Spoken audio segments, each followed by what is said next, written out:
menggambarkan proses alur layanan dari sebuah rumah sakit ya, dari mulai pasien itu masuk sampai dengan pasien keluar, dan sebaliknya di bagian back office juga demikian. Nah, dalam hal ini mungkin seorang manajer ya, atau seorang pemimpin dalam sebuah tim atau sebuah divisi ya harus memahami bisnis proses sebelum membangun spesifikasi. Jadi IT juga sebenarnya sama ya. Ya, jadi kalau teman-teman kan di rumah sakitnya mungkin ada unit atau instalasi SIM-RS ya. Nah, itu kan pasti dikepalai oleh sebuah kepala instalasi, seorang manajer. Dan dia memang dituntut untuk bisa memahami bisnis proses sebelum dia membangun sebuah informasi yang diperlukan di organisasinya. Ya. Kenapa? Karena memang informasi ini sekali lagi saya sampaikan dia akan mengikuti ya standar, kemudian tata kelola, alur, proses ya dari instansi tersebut ya gitu. Jadi nggak mungkin dia nggak membuat sebuah konsep informasi yang berbeda sama sekali dengan proses yang seharusnya di instansinya. Ya, artinya ada analisis kebutuhan sistem di situ. Ya. Nah, artinya bisnis proses diartikan sebagai skup aktivitas yang dilakukan untuk masing output yang berguna bagi customer. Ya. Nah, artinya memang lagi-lagi kan ini diarahkan bagaimana SIM-RS ini nanti mengarah agar si pelanggan, customer-nya ya ini kan mungkin pasien ya, bisa mendapatkan nilai yang sangat berguna bagi dirinya. Kemudahan dalam hal mendapatkan pelayanan di sebuah rumah sakit. Ya, seperti itu. Nah, ini yang nilai sebuah informasi yang berguna sebenarnya. Ya. Kemudian tentunya pemahaman terhadap bisnis proses dapat menjadikan sebuah sistem enterprise ya, SIM-RS yang dibangun menjadi sesuai dengan kebutuhan dan dapat menjawab bisnis secara keseluruhan. Sistem enterprise ini kan berarti sistem yang lengkap, yang komplit, yang menggambarkan keseluruhan proses bisnis proses yang ada di sebuah rumah sakit ya, seperti itu ya. Jadi memang sekali lagi nggak menutup kemungkinan ya SIM-RS itu untuk dikembangkan terus ya, karena memang sebuah rumah sakit juga akan terus berkembang dari sisi pelayanannya segala macamnya ya, seperti itu. Oke. Nah, saya bicara lagi seorang bisnis analis ya. Sebenarnya bisnis analis ini dalam sebuah perusahaan teknologi ya mungkin sudah hal yang biasa ya bisa dilakukan. Di rumah sakit juga sebenarnya bisa menggunakan jasa ini seorang bisnis analis. Karena apa? Karena seorang bisnis analis ini ya bertanggung jawab langsung terhadap menjembatani kesenjangan antara teknologi informasi dan bisnis ya. Seperti itu. Nah, jadi dia akan melakukan analisis ya menggunakan data-data ya, kemudian menentukan persyaratan dan memberikan rekomendasi berupa laporan berbasis data kepada eksekutif atau pemangku kepentingan. Ya, ini seperti itu. Jadi seorang bisnis analis ini nanti dia akan menganalisis ya bagaimana proses bisnis sebuah perusahaan ya, sebuah rumah sakit ya yang dihubungkan nanti dengan penggunaan TI-nya seperti apa gitu. Karena kan penggunaan TI itu menjadi nilai lebih sebenarnya bagi seorang bisnis analis gitu, saat ini ya, untuk bisa memberikan sebuah nilai sendiri ya bagi sebuah organisasi ketika menerapkan IT ya dengan baik. Ya. Nah, tentunya dia juga nggak sembarangan gitu kan membuat sebuah analisis, ada data-data yang dikumpulkan ya, dari internal rumah sakit maupun eksternal. Ya. Seperti itu. Jadi analisisnya memang berbasis data yang kuat. Ya. Nah, dalam menjalankan tugasnya, seorang bisnis analis memang dekat dengan IT. Ya. Seperti itu. Jadi saya yakin itu Bapak Ibu di sini mungkin nanti ke depan bisa jadi seorang konsultan rumah sakit ya, atau seorang bisnis analis nanti. Karena sudah dibekali ilmu manajemen rumah sakit kan ya, ditambah lagi ilmu mengenai manajemen SIM-RS gitu kan. Walaupun nggak detail banget ya. Tapi ini kita bisa dikembangkan mengenai SIM-RS ini. Ya, artinya nanti kita bisa mengetahui kebutuhan sebuah bisnis perusahaan, nanti kita bisa lanjut dengan kebutuhan IT-nya seperti apa. Seperti itu. Ya. Karena beberapa rumah sakit yang saya lihat saat ini kegagalan mereka dalam penerapan SIM-RS itu justru tidak berdasarkan analisis kebutuhan sistem yang dihubungkan dengan bisnis proses mereka. Jadi banyak yang beli jadi itu. Kalau udah beli jadi, ya itu ibaratnya kita beli kucing dalam karung, ya belum tentu juga cocok. Oke lah, saya beli Pak impor dari luar. Ini semerasnya udah jalan nih di luar negeri, gitu misalkan. Ya sah-sah aja sih kita beli itu. Tapi belum tentu juga ketika dijalankan di sistem kita, di rumah sakit kita jalan, belum tentu. Bisa jadi nanti banyak masalah yang muncul gitu. Karena satu, user mungkin nggak terbiasa. Yang kedua, mungkin secara proses alurnya itu beda sekali gitu dengan apa yang harusnya dijalankan di secara manualnya gitu. Nah ini yang kita cermati baik-baik. Nah, jadi sebenarnya sekali lagi seorang bisnisnya nggak harus IT ya, nggak harus ada IT gitu. Ya, dia bisa ya kayak Bapak Ibu di sini mungkin seorang medis yang punya bekal juga di sisi manajemen rumah sakit atau sebagainya. Ini bisa dipakai lah. Nah, tapi dia memang punya ketertarikan terhadap IT ya. Dan dia tahu alat-alat IT, alat canggih yang saat ini beredar dan digunakan untuk apa, sehingga bisa menawarkan nilai untuk bisa dipakai di sebuah rumah sakit ya, seperti itu. Ya. Oke. Kemudian apa tugasnya? Ya, tugasnya ada beberapa. Ini sih ya, saya singkat aja, cukup banyak. Ya. Pertama adalah menganalisa perilaku konsumen dan data pasar. Yang dianalisa apanya ya tadi ya, bagaimana konsumen itu apa yang ada di sebuah rumah sakit itu keinginannya apa sih terhadap sebuah rumah sakit itu? Oh, pelayanannya harus online, oke. Kita buat online saja. Nggak boleh antrian terlalu panjang misalkan. Ya, antrian jangan panjang-panjang gitu kan. Ya sampai nanti antri subuh pulang jam 8 pulang balik lagi tarik sore gitu kan. Itu kan cukup banyak waktu yang itu. Bisa telemedicine misalkan. Ya. Terus analisisnya dibandingkan dengan data-data pasar yang ada, dia akan membandingkan kompetitornya nanti ya, di daerah situ, ya daerah sekitarnya. Ya. Kemudian melakukan analisis strukturalisasi kebijakan melakukan perusahaan, kemudian melaksanakan pekerjaan berkaitan dengan dokumentasi dan penyebarluasan informasi keadaan pasar yang terjadi termasuk perilaku konsumen yang akan digunakan sebagai dasar acuan suatu perusahaan. Kemudian melakukan monitoring terkait data yang sudah diperoleh dari pengolahan data. Ya, tadi saya bilang tadi dia nggak hanya bersumber dari rumah sakit, dia juga akan membandingkan dengan beberapa literatur yang ada, ya, baik dari jurnal, koran, penelitian lainnya. Ini ideal banget nih, ya, buat alumni Mars ya kali ya. Karena alumni Mars ini kan juga banyak yang berkecimpung di konsultan rumah sakit, dia juga pasti bisa melakukan proses analisis terhadap jurnal-jurnal atau penelitian yang sudah ada. Ya, mungkin nanti di tesis juga kan seperti itu biasanya.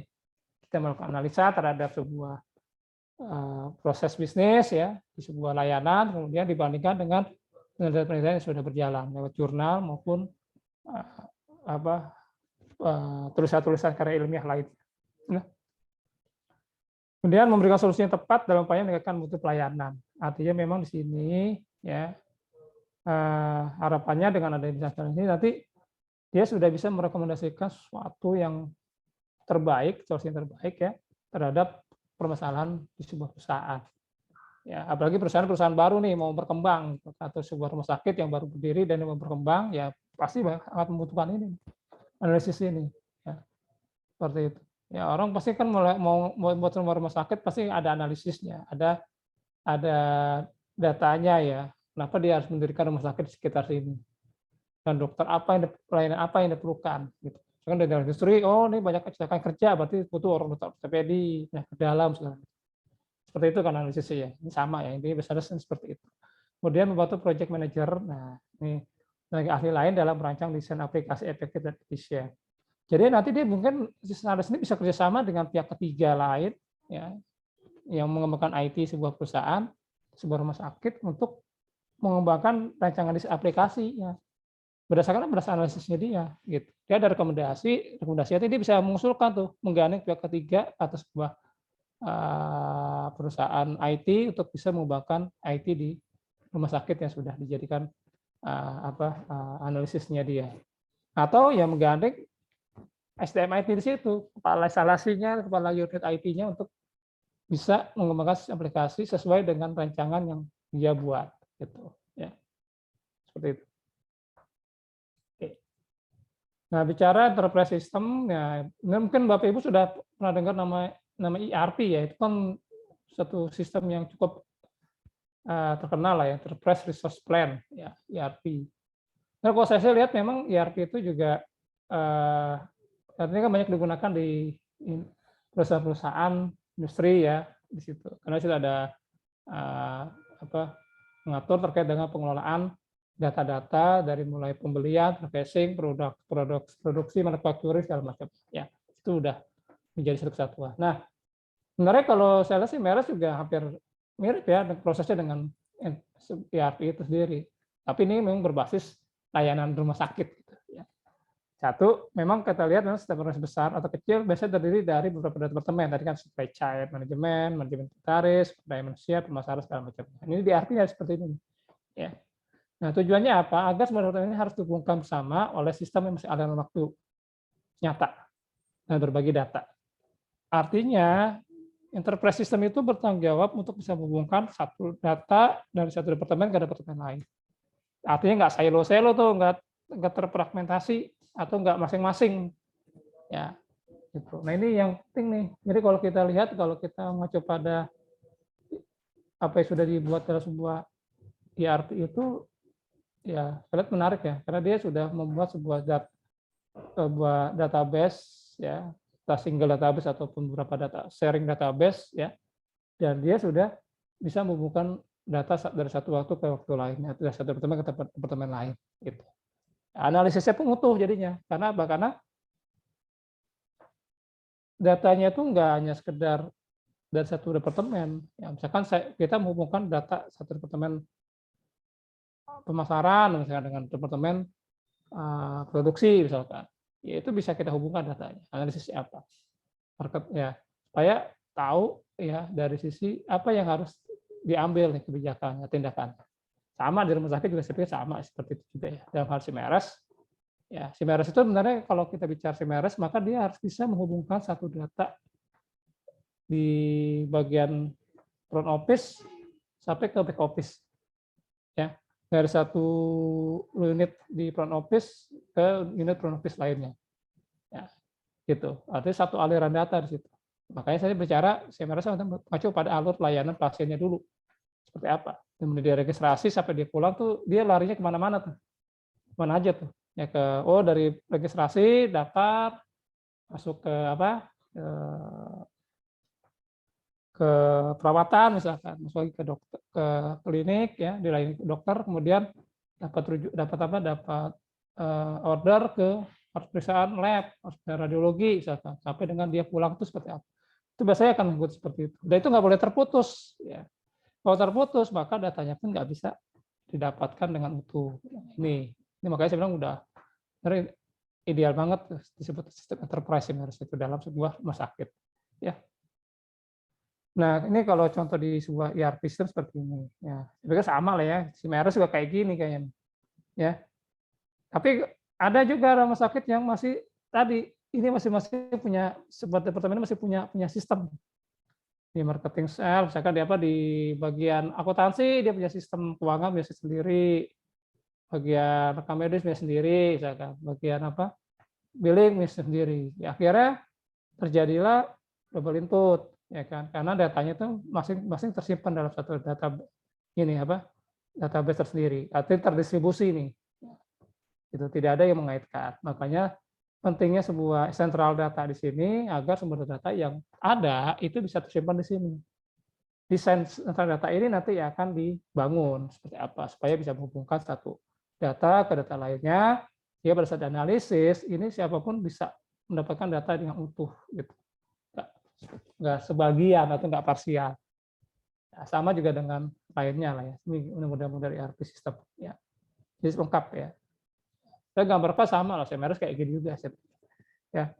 Nah, jadi sentral data cukup ada satu sentral data yang nanti semua data itu bisa diambil dari usernya. Cuman tentunya dengan standar otorisasi usernya tersebut, kewenangannya ya sampai nanti ya karena mungkin udah sentral data semuanya bisa ngambil, nggak bisa juga. Bisa diatur model otorisasi seperti apa. Ya. Nah, ini kalau contoh satu sistem informasi yang sudah berjalan sebuah rumah sakit ya ini. Tapi ini bagus banget sih saya lihat ya. Karena udah cukup lengkap ya. Kalau tadi kan sederhananya. Kalau ini kan lengkap banget nih, menggambarkan sebuah SIM-RS yang dibangun ya, sudah established dan sudah di jalan nih ya. Nah, ini cukup lengkap saya pikir ya, dari mulai modul dukungan bisnis, kemudian pendidikan, pelayanan medis sampai dengan dukungan strategis manajemen ya.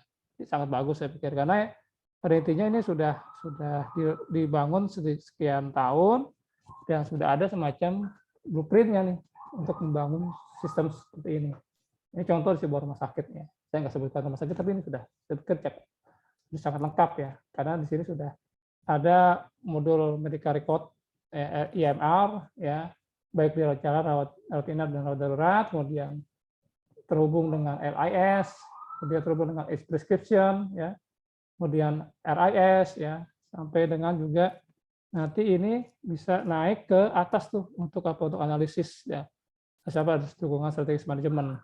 Bisa juga nanti terbridging dengan sistem-sistem lain, baik BPJS Kesehatan, kemudian sistem-sistem yang ada di Kemenkes, yang misalkan Sisrute, kemudian apalagi telemedicine ya, kemudian laporan-laporan yang ada di Kemenkes, misalkan SIRS online ya, tempat saya ini SIRS online nih, ya itu bisa tuh, ya kalau modul-modulnya ini sudah selengkap ini, ya karena dia semuanya sudah terakomodir, ya dari sisi layarannya itu semua terakomodir di SIM-RS-nya.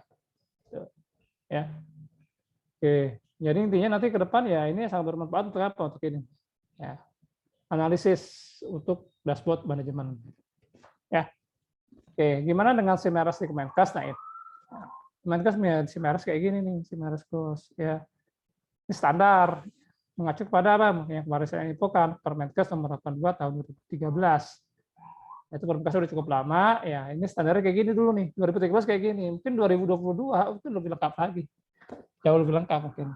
Nah, ini mungkin telemedicine belum ada, sekarang telemedicine menjadi satu nih, udah menjadi satu kesatuan, makanya saya bilang, mau nggak mau nanti modul telemedicine dalam sebuah SIM-RS harus dikembangkan, karena udah menjadi ini siapa ya, tren saat ini rumah sakit sudah banyak menerapkan yang namanya telemedicine, telekonsultasi, teleradiologi atau kardiologi atau tele-tele lainnya lah ya, yang sudah sangat baik ya, menggunakan perangkat mobile devices yang bisa terhubung dengan klinisi yang ada di sebuah rumah sakit. Ya, ini standarnya kayak gini di Permenkes nomor 82 tahun 2013. Coba nanti di checklist ya. Makanya kemarin saya sempat kasih tugas di tugas itu, ya ini fungsinya untuk kita memapping ya antara SIM-RS di sebuah rumah sakit sudah compliance belum dengan yang ada di Permenkes ini. Sudah sesuai standar belum? Jadi kita bisa nilai itu, oh ternyata dari sekian banyak baru 80% terpenuhi, berarti 20% itu harus dikejar. Atau mungkin lebih, ya kalau lebih ya baik, berarti udah bagus tuh. Kayak tadi kan lebih tuh, yang tadi sebelumnya ini lebih nih. Lebih baik ya dibanding dengan standar ini. Nggak masalah kalau dulu. Kurang jangan lebih, silahkan. Ya, seperti itu. Nah, ini contoh beberapa modul, gambar modul yang ada di SIM-RS Gosnya Kemenkes. Ini di SIM-Gos versi 2 ya. Sudah ada di Kementerian Kesehatan. Ya, ini modul pendaftaran pasien ya. Sama ya, intinya apapun itu ya saya sampaikan kemarin bahwa kalau kita merancang sebuah formulir dalam sebuah SIM-RS ya, mengacu kepada formulir yang manual. Ya, contoh pasien, data pasien itu dibutuhkan apa aja sih kalau manualnya, dari mulai nama, NIK mungkin, alamat, tanggal lahir, jenis kelamin misalkan. Nah, jenis kelamin kalau di sana di situ namanya LP, ya LP di sini pilihannya. Kalau sana laki-laki perempuan, laki-laki perempuan gitu ya. Gitu ya. Ya sampai nanti di sini itunya semua istilah asing, male female. Bisa jadi kan nggak semua orang paham gitu kan. Mungkin ada administrasinya nggak tahu bahasa Inggris mungkin. Ya, apa nih kan? Makanya jadi dibuatlah sebuah SIM-RS itu sesuai dengan manualnya yang dimengerti oleh orang yang mengisi. Gitu. Ya, sampai banyakkan pendataan juga jadi masalah. Nah, kita juga tentukan juga dari sekian banyak variabel ini mana yang menjadi mandatori. yang wajib terisi ketika pasien itu didaftarkan. Ya, oh pendidikan nggak perlu gitu misalkan, nggak masalah, berarti bisa dikosongkan, ya kan? Gitu. Ya, pekerjaan nggak perlu, ya nggak masalah, bisa dikosongkan. Jadi nanti itu dikomunikasikan dengan pengembang CMRS-nya agar dia tahu mana yang menjadi mandatori, mana yang enggak. Mana variabel yang wajib ada, mana yang tidak. Itu juga bisa didefinisikan. Makanya mengacu apa? Mengacu kepada lembar manual. Tapi ke depan ya yang namanya demografi pasien ini sebenarnya harusnya sudah lengkap ya, gitu. Apalagi kita sudah bicara rekam medis elektronik, ya mau nggak mau data pasien ini harus benar-benar lengkap nih, ya. Supaya nanti siapapun itu ya yang membaca data ini dia sudah bisa terinformasikan dari sisi demografi pasiennya tadi, gitu. Ya. Nah, itu yang penting harus dilakukan. Ya. Oke, ini sebelah kanan ini adalah yang terkait dengan apa tujuan polikliniknya ya. Jadi polikliniknya di mana? Kemudian di sini juga dokternya siapa. Ini udah bisa pilih klinik, pilih dokternya juga bisa di sini. Ya. Kemudian di sini juga ada rujukan. Kalau ada rujukan, termasuk general concern. Ketika dibutuhkan tanda tangan pasien secara resmi, di sini udah bisa di print out dari sini. Nah, ini mengacu dari apa? Mengacu pada dari bisnis prosesnya rumah sakit. Ya, kalau bisnis rumah sakit kayak gini ya dilengkapi, sesuaikan. Oh, kalau saya nggak perlu general concern, ya udah nggak perlu. Berarti nggak ada ini model ini. Gitu, ya. Ya, jadi sesuaikanlah CMRS dengan alur layanan yang ada di rumah sakit supaya user itu nggak harus menyesuaikan lama gitu ya gitu. Karena kegagalan sistem itu banyak kan itu karena banyak nggak sesuai dengan proses bisnisnya. Ya, akhirnya user banyak yang nolak segala macamnya. Pernah terjadi itu di sebuah rumah sakit di Jakarta, ganti sistem, rekam medisnya berubah semua tuh. Nah, jadi rekam medisnya tuh harus di replay semua tuh sama sistem itu kan sistem itu nggak bikin rekam medisnya otomatis gitu. Sehingga pasien-pasien yang sudah terdaftar di CMRS yang lama harus dibuatkan rekam medis ulang. Nah, pada saat ide melakukan itu sudah dilakukan, kemudian lakukanlah klaim tuh ke BPJS. Itu ditolak kenapa? Antara satu rekam medis manualnya dengan yang rekam medis di sistem itu beda. Waduh, ini repot. Makanya harus hati-hati ya, jangan sampai nanti kita menerapkan CMRS itu ya mengabaikan proses manual. Ya, karena data yang manual itu ternyata masih sering dipakai gitu kan, dipakai apalagi buat proses verifikasi ya untuk klaim misalkan segala macamnya. Tuh. Ini inventory untuk yang terkait dengan stok ya. Obat segala macamnya, AMAP, BMAP segala macam. Ini ada semua. Ya, seperti itu. Oke, kemudian ini kasir ya, pembayaran. Ya, kasir benar enak nih.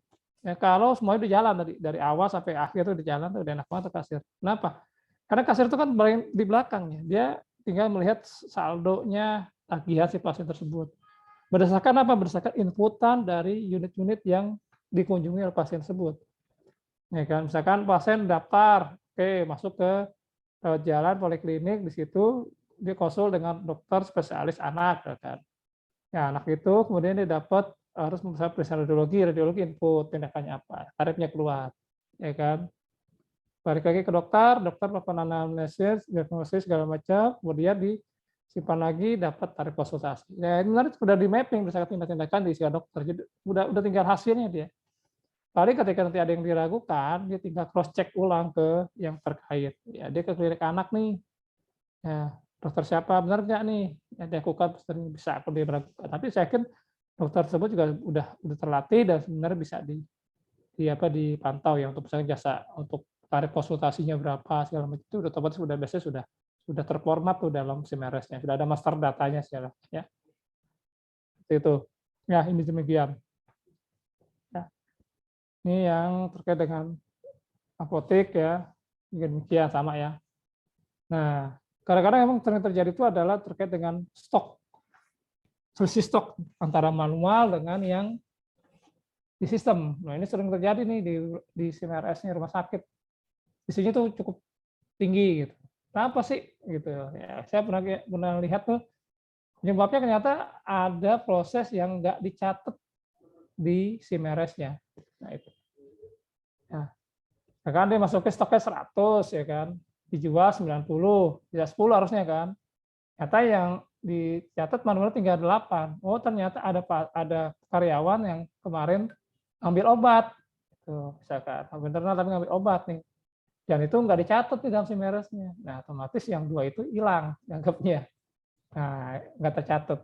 Makanya saya rekomendasikan semua proses harus tercatat ya. Kalau tadi mau ada yang di luar konteks layanan, misalkan tadi karyawan internal, dia sakit, dia butuh obat, itu tetap harus dibuatkan catatannya dalam SIMRS-nya. Sehingga pada saat di stok opnam, segala macam itu udah selisihnya, udah nggak ada selisih gitu. Udah balance gitu antara yang real di gudang dengan yang ada di sistem informasi manajemen rumah sakit. Ya. Oke. Ada pertanyaan sampai sini? Silakan. Kalau ada yang mau tanyakan. Enggak. Udah setengah jam, silakan.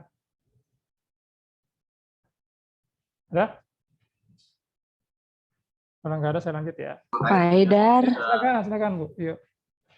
sharing ya Pak, nggak tanya sih, kebetulan di RSUD di Tarakan, Ya. SIMRS-nya dikelola, saya sebut merek apa sih dari Avicenna, cuman kendalanya banyak banget gitu loh Pak. Contoh mulai dari penginputan barang logistik, kemudian sistem e-resepnya seperti itu. Apa karena kita tidak terbiasa menggunakan computerized gitu kali ya Pak. Jadi banyak kesulitan-kesulitan yang barangnya itu tidak ada di dalam sistem gitu. Itu biasanya kendalanya gimana ya Pak?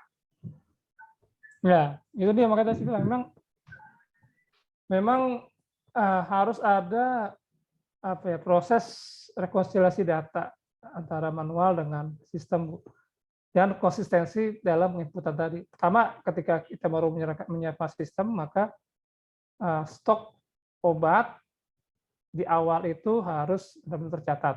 Berapa sih stok setiap obat itu item? Memang banyak sih. Kebanyakan. Ya, kan perjuangannya berat tuh. Di awal tuh obatnya banyak banget itu sakit. Gitu. Iya. Semua data harus dimasukin, semua jenis item gitu dimasukin semua, jangan sampai ada yang kelewat gitu ya. Betul ya. Karena memang itu yang jadi modal idealnya buat kontrolnya kita. Karena satu aja lewat nggak tercatat udah repot kita. Makanya pastinya akan ada inkonsistensi. Tadi ya kejadian seperti itu tuh di beberapa rumah sakit ya. Termasuk ke daerah emang kayak gitu. Ada hal yang kadang-kadang nggak konsisten di dalam hal penata stok obat di dalam rumah sakitnya. Nah, makanya dibuka stok opnam supaya membalancekan kembali data real di lapangan dengan yang ada di sistem. Kayak stok opnam itu biasanya dilakukan berapa kali nih? Sebulan 4 kali atau seminggu sekali. Ya sah-sah aja gitu. Boleh aja gitu. Sehingga konsisten tuh ketika ada selisih, nah diperbaiki tuh selisihnya berapa? Oh di sini cuma ada 3, ya diperbaiki yang ada di sistemnya. Ya, kita sistem yang biasanya ada alarm ya Pak. Kalau tidak ada kesesuaian ya kan harusnya bunyi tuh ya. Betul. Di beberapa rumah sakit udah mengembangkan itu Bu, namanya EWS ya. EWS. Jadi ketika ada stok udah mendekati buffer stok aja, dia udah langsung itu tuh bunyi alarm ataupun ada informasi lah ke si petugas bahwasanya sudah selesai udah mendekati buffer stok. Makanya kan istilah buffer stok ya untuk mengantisipasi kejadian stok kosong. Stok kosong. Siap. Baik. Makasih banyak Pak Haidar. Oke, ada lagi? Ada ya? Oke, saya lanjut ya. Nah, ini bicara IMR nih. Ada yang menerapkan IMR belum ya di rumah sakitnya, rekaman elektronik ya? Rumah sakit Duren Sawit udah Pak. Wah, hebat Ibu Parah. Udah Ibu ya, udah berapa lama Bu? Sejak tahun 2000, sebenarnya itu berproses. Saya sih sebenarnya udah pindah Pak ke RSUD Cengkareng. Tapi saya baru pindah beberapa seminggu lah gitu. Tapi saya dari Duren Sawit, itu kita udah berproses sebenarnya dari tahun 2019. Itu mulainya dari EMR-nya adalah untuk rawat jalan psikiatri. Lalu habis itu berproses lagi tahun 2020 pada saat COVID, itu langsung kita semuanya berubah EMR-nya untuk pasien COVID itu semua udah dokter-dokter semua udah pakai EMR Pak. tahun 2020 awal. Pertengahan. Pertengahan ya Bu ya. Ya. Oke. Nah itu, jadi ya memang saat ini memang IMR itu sudah jadi fokus dari sisi manajemen rumah sakit ya untuk mempercepat proses pendataan, sekaligus mengefisiensikan dari sisi penyimpanan dalam sebuah rekam medis di rumah sakit ya. Dan saat ini memang di Kemenkes sendiri sedang berproses ya untuk regulasinya ya untuk medis elektronik seperti itu.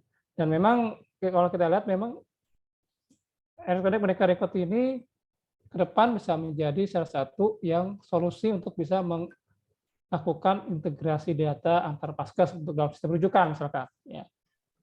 Data-data rekam medis ini nanti bisa saling di-share itu dengan tentunya dengan standar keamanan informasi prosedur yang sudah ditentukan lewat regulasi. Nah, nanti kita lihat nanti di regulasi IMR seperti apa. Ya. Jadi intinya memang dengan adanya IMR ini tentunya berharap nanti ya media penyimpanan, pengambilan dan modifikasi catatan akan jauh lebih mudah. Nah, mungkin kalau manual kan kita harus lihat di rak dulu nih rak berapa ya. Mungkin orang rekam medis paham betul lah nih. Nah, untuk cara gampangnya nyari rekam medis pasien itu gimana sih? Ya, kayak dinamakan atau ditaruh dalam sebuah piring kabinet itu sudah rapi banget. Misalnya orang rekam medis ada ilmunya di situ, ya kan? Tapi itu kan memang dalam hal itu berarti dia harus melakukan pencarian lagi ya terhadap data rekam medis pasien tersebut atau lembar manualnya ya. Gitu. Nah, kalau dibandingkan dengan sistem tentunya lebih cepat sistem ya. Karena apa? Sistem kan mencari medical record-nya, kita akan ketemu semua tuh historinya dia dari A sampai Z.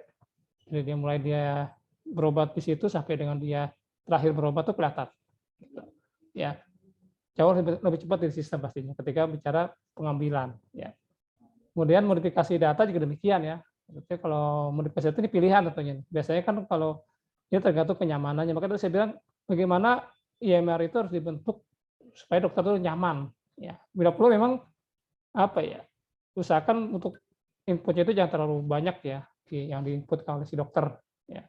Karena dia juga kalau banyak juga nanti malah bingung diri, udah pusing banget gitu kan, karena banyak banget tuh data yang masuk. Makanya kita minimalisir lah ya lewat sebuah form yang minimal yang bisa dokter itu isikan gitu ya.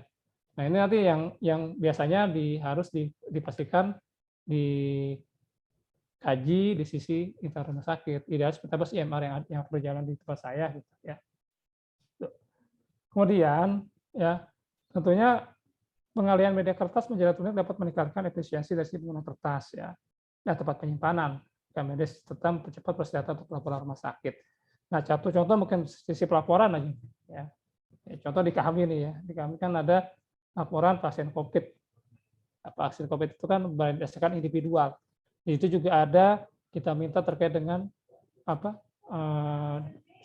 selain demografi pasien tadi, yang minta dari sisi status perawatannya, jadi dirawat di ruang apa, kemudian statusnya saat ini gimana nih, gejala, kemudian seperti levelnya segala macamnya, apakah dengan oksigen atau tidak. Nah, itu kan kalau seumpama di IMR udah lengkap kan, sebenarnya bisa tinggal di-bridgingkan dengan standar yang sudah kami tetapkan, gitu ya. Nah, kalau IMR yang nggak lengkap ataupun istilah IMR belum jalan, otomatis dia harus input di dua, ya di manual sama di sistem kami. Mau nggak mau gitu kan. Makanya biasanya banyak kan ada beberapa rumah sakit yang belum mengentrikan data ke sistem kami karena apa? Karena ya rekam medisnya masih manual. Ya, sehingga yang mengentrikan itu harus menunggu rekam medisnya balik dulu nih ke dia gitu, ke orang rekam medisnya, baru bisa diinputkan. Ya, artinya menunggu mungkin 24 jam, ya standarnya 24 jam kalau nggak salah ya, untuk pengembalian rekam medis itu. Ya, 4 jam dia baru besoknya baru entrikan. Artinya ada delay di situ. Ya, ada juga yang mungkin berhari-hari tuh, ya, yang mungkin belum kembali dari poliklinik, ya, akhirnya dia nggak bisa ngentriin tuh datanya. Nah, ini jadi masalah. Nah, kalau udah ada IMR tentunya laporannya sudah bisa di-bridgingkan secara otomatis. Nanti tinggal di mapping dengan standar kualifikasi metadata yang sudah ditetapkan oleh Kementerian Kesehatan. Ya, itu yang tentunya sangat bermanfaat. Ya, ke depan Kementerian Kesehatan kan sudah ada nih, mungkin kemarin juga baru-baru ini di beberapa rumah sakit DKI Jakarta sudah ada diundang untuk uji coba Indonesian Health Services ya. Itu sama tuh.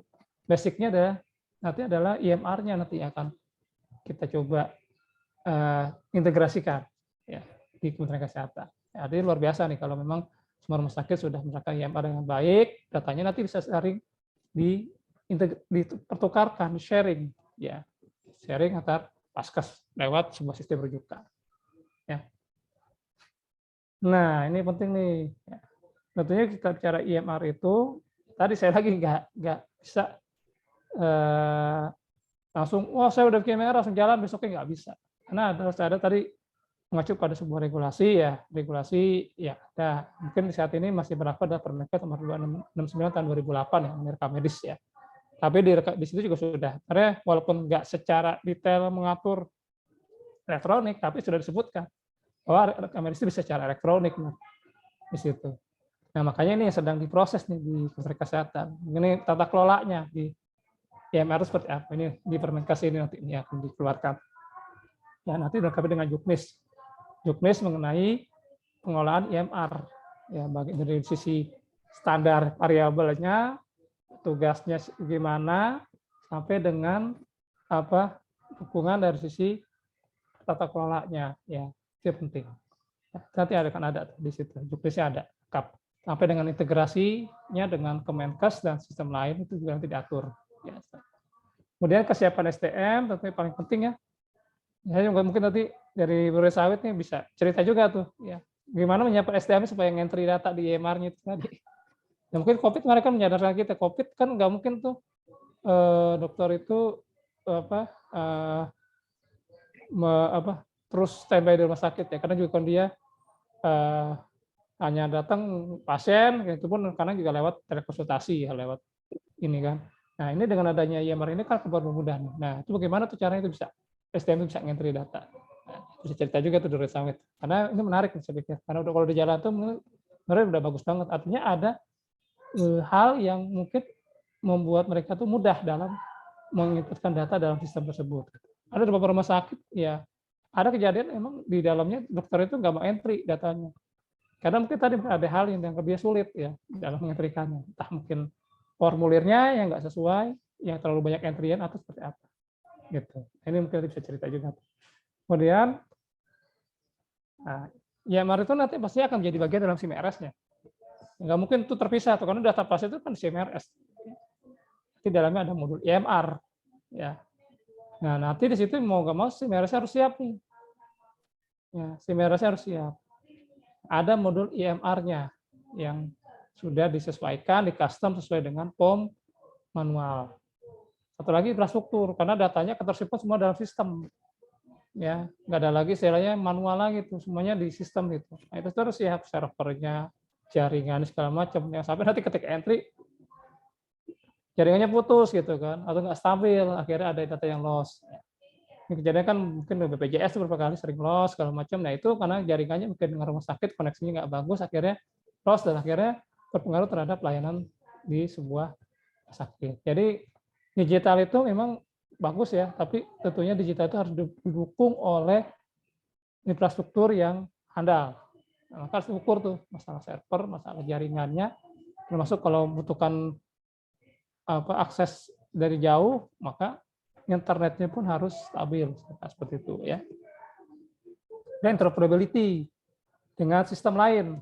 Contoh mungkin dengan Kemenkes harus diceritakan. Maka ya tadi harus ditetapkan ada standarisasinya, acuan. Standar untuk interoperabilitas data di kesehatan sudah ada HL7 ya, yang sudah ditentukan ya. Itu bisa dipakai kalau kita mau pakai itu ya. Nah, inilah nanti yang akan dipakai di Kemenkes HL7 ini, standarnya seperti ini. Ya dari mulai nanti format datanya, kemudian standar variabelnya itu sudah nanti ditentukan mengacu pada HL7. Kemudian proteksi data. Nah ini yang jadi masalah nih, Bapak Ibu nih. Data protection, bicara data protection, maka mau nggak mau kita harus melihat ini udah elektronik ya, digital. Misalnya kalau udah bicara digital itu berat tuh. Orang tuh udah pada khawatir. Kenapa? Karena ketika sudah digital, apalagi online, maka akan menarik orang-orang yang nggak berkepentingan untuk masuk ke situ. Karena sifatnya kan datanya data yang kesehatan itu jangan data yang menarik saat ini. Ya, karena kita juga sering kejadian itu berapa kali berita mengenai isu kebocoran data breach atau pencurian data. Ya, karena masalahnya memang data kesehatan sangat penting, ya, sangat menarik bagi orang-orang tersebut untuk bisa dijual di marketplace atau di black market ya, yang itu nanti bisa digunakan oleh orang-orang yang membutuhkan itu untuk bahan penelitian atau segala macamnya. Ya, makanya nih rumah sakit ketika sudah bicara IMR, maka proteksi data harus diperhitungkan. Keamanan data harus diperhitungkan. Harus dipastikan aman. Secara aplikasi nggak rentan, secara jaringan juga aman, dan diproteksi lagi dengan firewall mungkin untuk meminimalisir kejadian insiden cyber yang mungkin saat ini sudah cukup banyak terjadi ya di Indonesia. Ya, bahkan waktu itu kan sempat Tokopedia, BPJS, segala macam sempat kejadian kebocoran data di situ. Padahal itu data pribadi banyak banget tuh yang terhimpun di situ. Ini luar biasa. Makanya kita harus berhati-hati dan pastikan ketika kita menggunakan BMR, maka data itu diproteksi dengan baik oleh sistem informasi yang berjalan. Nah, satu lagi bicara mengenai dengan tadi concern ya, tanda tangan. Ya, maka dokter itu pasti tanda tangan tuh di IMR-nya tuh ya. Nah, itu kita bisa pakai tanda tangan digital. Itu udah ada aturannya di Kominfo nomor 11 tahun 2018 ya, tentang penyelenggaraan sertifikasi elektronik. Itu sudah sah, udah ada. Artinya sudah difasilitasi, tinggal diterapkan. Saya nggak tahu di Indonesia itu pengesahannya itu menggunakan apa ya? Apakah tanda tangan manual lagi, di print manual, atau menggunakan tanda tangan digital, atau media lain mungkin dengan autentikasi OTP atau seperti apa? Ya. Ya. Nah, di sini sudah ada beberapa sumber di Kominfo ya mengenai lembaga penyelenggara sertifikat elektronik PSRE. Ini bisa baca di sini nanti. Ya, salah satu lembaga negara yang sudah menggunakannya adalah BSRE ya, Badan Sertifikasi Elektronik ya, yang itu sudah punya negara. Nah, itu bisa dipakai untuk rumah sakit. Tapi rumah sakit pemerintah ya itu sudah pasti bisa lah digunakan untuk tanda tangan elektronik ini. Dan itu bisa diintegrasikan, disinergikan dengan IMR-nya. Ya, seperti itu. Di beberapa rumah sakit saat ini sudah menerapkan ini, ya, tanda tangan elektronik. Jadi dokternya nggak perlu print ulang, dia tinggal masukkan kode ya untuk men-sign sebuah lembar rekam medisnya. Di situ dia tinggal masukkan PIN-nya. PIN-nya masuk, udah langsung tertangan di situ. Sah. Dan situ ketika nanti di print pun itu untuk PDF itu udah kelihatan siapa yang menandatangani dari sisi itu. Nah, kalau diubah itu nggak bisa. Bapak Ibu boleh, tapi nanti ketika lihat PDF itu kan udah nggak ada, udah nggak valid tangannya. Nah, itu udah bisa benar-benar melindungi dari sisi sebuah tanda tangan digital yang melekat pada seseorang. Ya. Itu mungkin Bapak Ibu, saya pikir stop dulu ya, nanti kita lanjut lagi setelah sholat maghrib ya, nah, karena kayak udah masuk waktu maghrib. Nanti join lagi jam berapa nih? Jam 18.15 lah ya, setengah jam ya. Oke Pak. Kita aja Bapak Ibu ya. Pak. Oke, sementara ini dulu, nanti saya lanjut lagi setelah maghrib jam 18.15 kita kembali. Terima kasih ya. Ya, terima kasih Pak. Baik Pak, terima kasih Pak.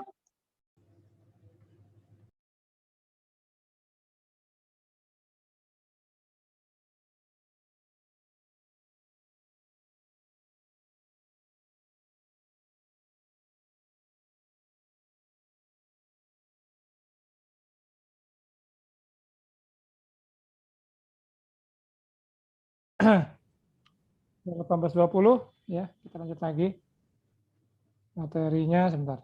Saya coba buka dulu slide-nya. Oke.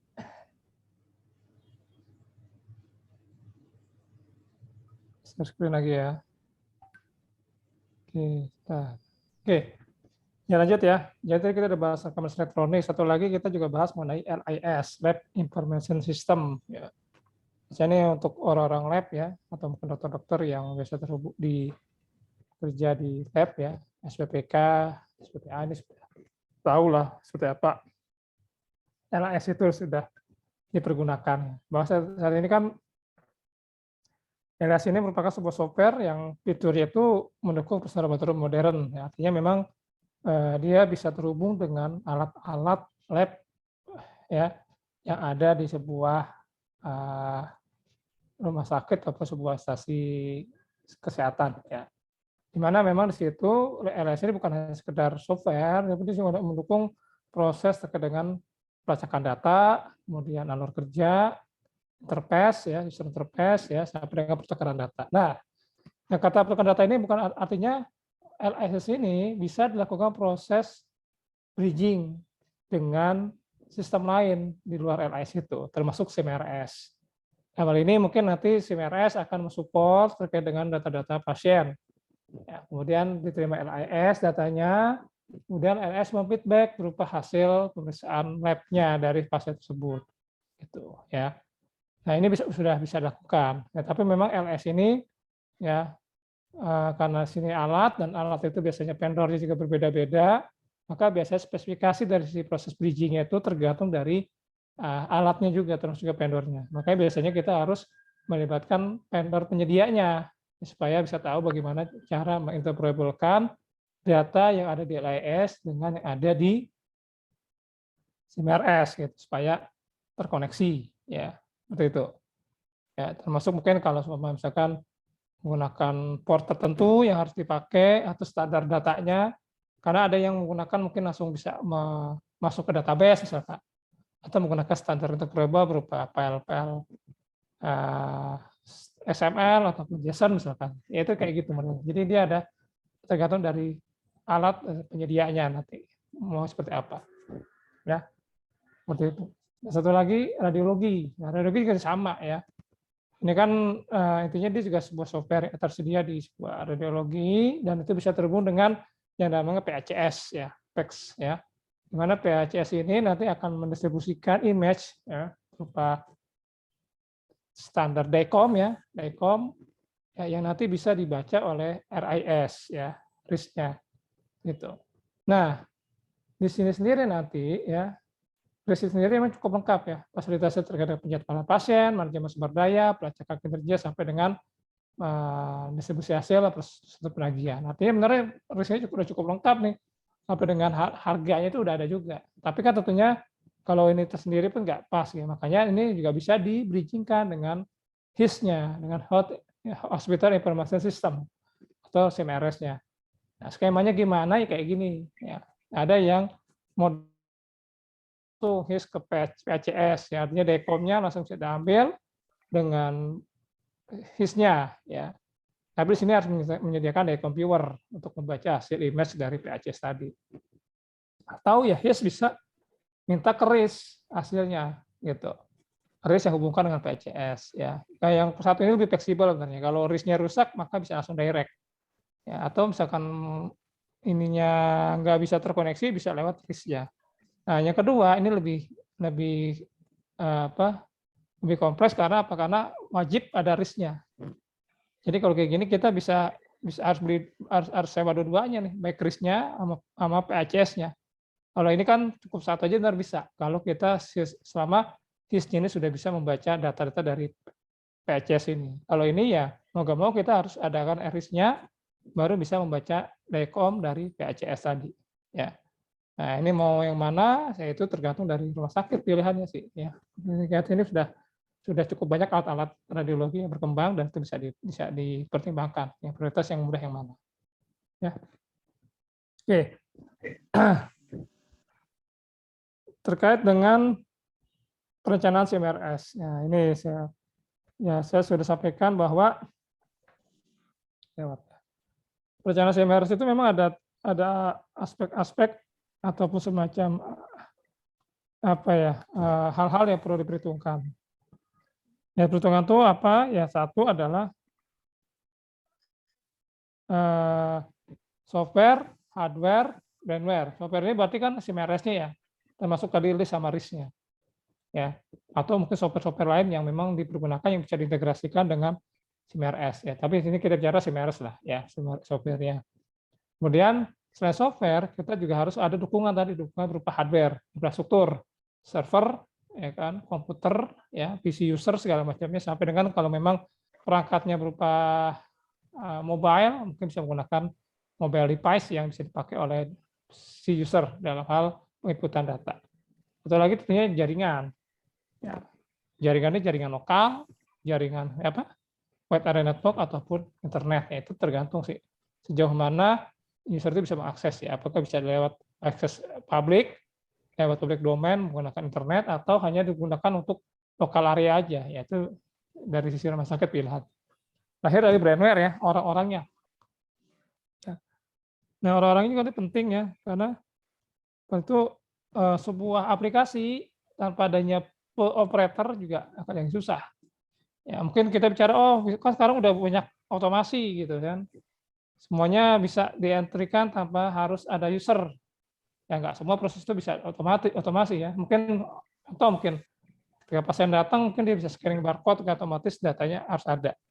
Kan harus bisa langsung terdeteksi. Oke lah, tapi kan itu kan pastinya bicara smart hospital yang sudah disampaikan juga bicaranya juga biaya ya, investasi di situ yang harus dikorbankan. Nah, benar bisa saat ini sudah mungkin ketika kita misalkan scanning terdeteksi itu medical record-nya berupa barcode ya, atau kebaca berupa pasien itu siapa, ya kan? Itu nggak perlu di-entry benar, yang sudah dicari pun udah ketahuan lewat scanning gitu, scanning barcode ya, gitu. Nah, tapi sekali lagi ada proses-proses yang juga perlu dilakukan. Contoh tadi adalah mungkin untuk stok, segala macamnya. Itu kan perlu entry ya data, atau mungkin dokter dalam hal melakukan proses proses penginputan anamnesis, diagnosis, tindakan juga harus dientrikan. Makanya user juga menjadi peran penting. Ya, apapun itu sistemnya bagus, infrastruktur bagus, tapi user yang entry percuma juga, itu nggak bakal bisa dipakai sebetulnya. Ya, makanya kita harus benar-benar menguatkan dari sisi user atau pendampingannya harus diperkuat. Ya, karena user itu menjadi satu faktor penentu berhasilnya sebuah SIM-RS di sebuah rumah sakit. Tuh. Oke, ya, lanjut ya. Ya, ini bicara brandware nih. Nah, brandware itu dikelompokkan 3 menurut saya. Ya, satu adalah unit pengolah SIM-RS. Nah, ini saya bilang bahwa SIM-RS itu nggak mungkin bisa berjalan tanpa ada yang mengelola, gitu. Harus ada yang mengelolanya. Pengelolanya siapa ya? Berarti unit atau instalasi IT-nya, instalasi SIM-RS misalnya, atau unit SIM-RS ya, atau apalah namanya di sebuah rumah sakit. Yang penting di sini nanti dia bisa mengelola semua terkait dengan kebutuhan SIM-RS-nya, dari mulai pengembangan, kebutuhan hardware, mendampingi user, sampai troubleshooting permasalahan ya, dari sisi SIM-RS sendiri, jaringan segala macamnya. Makanya di sini akan dipimpin oleh satu orang kepala IT atau kepala instalasi, ya. Ya nanti kepala instalasi itu akan bertanggung jawab penuh terhadap unitnya dan memimpin beberapa kelompok jabatan fungsional. Ya. Posisinya lagi pas, gitu. Lagi koordinator dari bagus. Ya, sebentar ya, saya coba baca ini.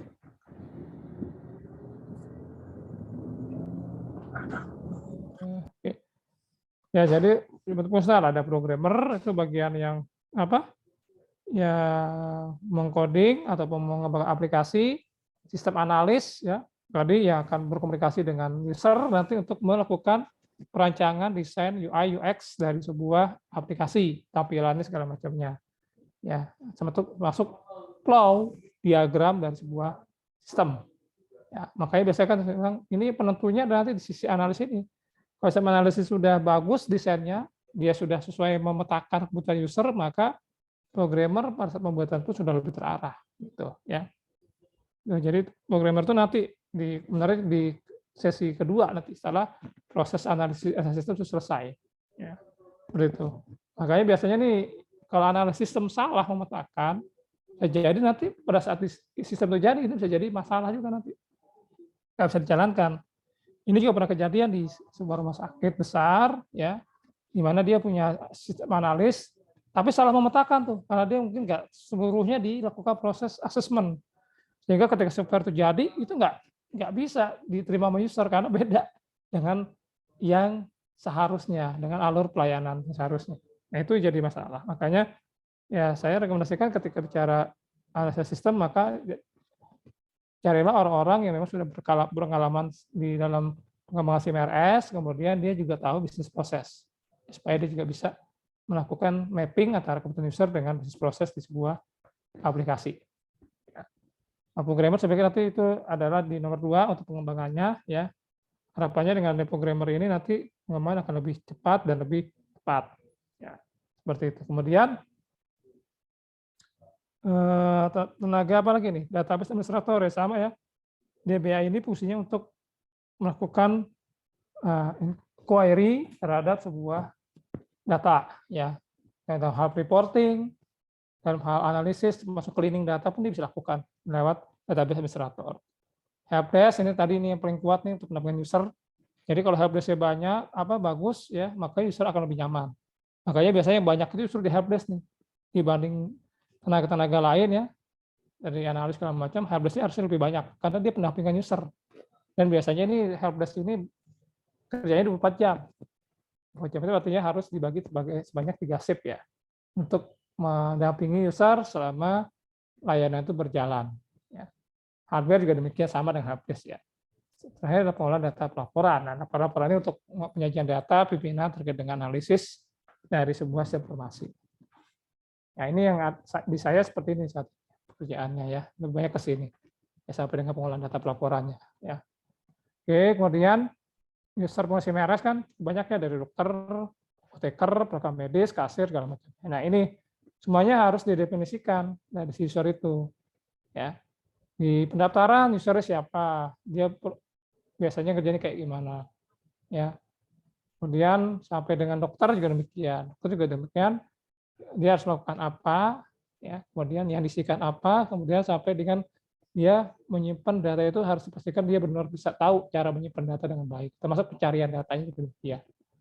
Terakhir, direksi manajemen. Nah, itu penting. Kenapa direksi manajemen menjadi bagian dari user? Karena apapun itu dia akan membutuhkan data dari sebuah sistem informasi.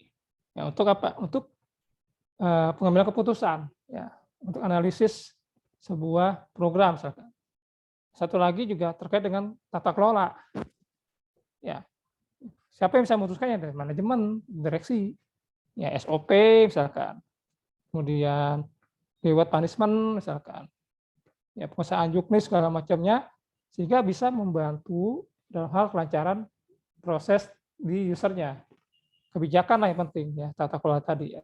Kalau governance sudah bagus, maka user juga akan nyaman karena pas sudah ada diikat dengan sebuah aturan tertulis di internal terhadap bagaimana mekanisme pelaksanaan CMRS di sebuah rumah sakit. Ya, tuh, ya. Ini makanya saya bilang nanti ini yang penting nih. Ya. Jadi ini misalnya kalau ini udah bagus, ininya bermasalah, mungkin karena nggak ditunjang oleh SOP dan governance yang jelas ya di situ. Atau sebenarnya kebijakannya nggak ada di situ. Kalau udah kebijakannya nggak ada, ya udah susah.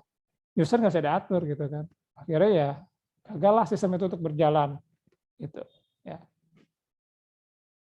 Nah, ini bicara organisasi penguasa CMRS nih, baru bicara nih tadi ya, apa yang tadi ini nih, ini pengelola. Nah, di beberapa perusahaan itu emang ada namanya tadi Chief Information Officer ya. Memang kenapa di situ kita lihat memang ternyata bisnis rumah sakit harus diimbangi dengan akselerasi TI yang cepat, ya, supaya nggak mandek tuh, ya, gitu. Jadi misalkan, ini saya mau menggunakan digitalisasi gitu, mau melakukan mengembangkan smart hospital, target manajemen misalnya, tapi IT-nya nggak ada, ya, mau cepat tapi IT-nya nggak ada dikawal sama IT itu, ya, IT-nya nggak ada yang memetakan user, ya, dia hanya sekedar kasih investasi gitu, beli aplikasi jadi nggak ada yang ngawal, nah, bahaya nih, ya, pasti mandek tuh, karena apa? Nggak semua user tuh bisa nerima barang jadi, bisa jadi dia yang jadi itu belum tentu sesuai dengan apa yang dia inginkan, Makanya perlu penyesuaian, customize terhadap sistem itu. Nah, di sini di mana memang peranan ini digunakan dorongan untuk penguatan dari sebuah organisasi dan pengelolaan TI yang dapat melakukan pengelolaan TI yang lebih terarah. Ya, karena tadi di situ udah ada nanti kelompok-kelompok fungsional yang akan mengelola dalam sebuah SIMR tadi, ya. Nah, biasanya dikepalai oleh sebuah kepala IT, ya, atau juga bisa dengan CIO, Chief Information Officer, atau manajer IT, boleh lah ya. Itu gunanya apa? Untuk bagaimana CIO ini nanti menggantungkan aktivitas bisnis sehari-hari dengan penggunaan sistem informasi dan teknologi informasi. Ya. Karena memang saat ini ya, kalau kita sekarang ini tren di industri 4.0 bahwa manajemen rumah sakit ya ini memang butuh semacam konsultan terhadap TI tadi. Nah, peran CEO inilah yang penting. Dia bisa menjadi konsultannya dia di situ, konsultan internal ya, dalam hal menerjemahkan kebutuhan manajemen dengan kebutuhan IT-nya seperti apa. Jadi ada menjembataninya. Nah, di situ kan dia akan merancang sebuah fungsi strategis ya dari sebuah teknologi informasi. Ya. Nah, tugasnya ini ada 5. 1, memahami bisnis perusahaan. Jadi manajer IT itu nggak mungkin dia nggak paham bisnis proses, harus paham. Ya, harus paham bisnis proses. Dia sudah paham betul bagaimana alurnya dalam sebuah rumah sakit, sehingga pada saat dipetakan dia juga kesulitan. Gitu.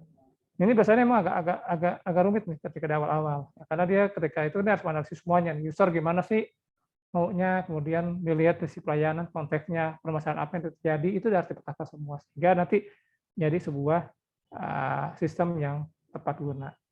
Kemudian membangun citra divisi IT ya penting ya.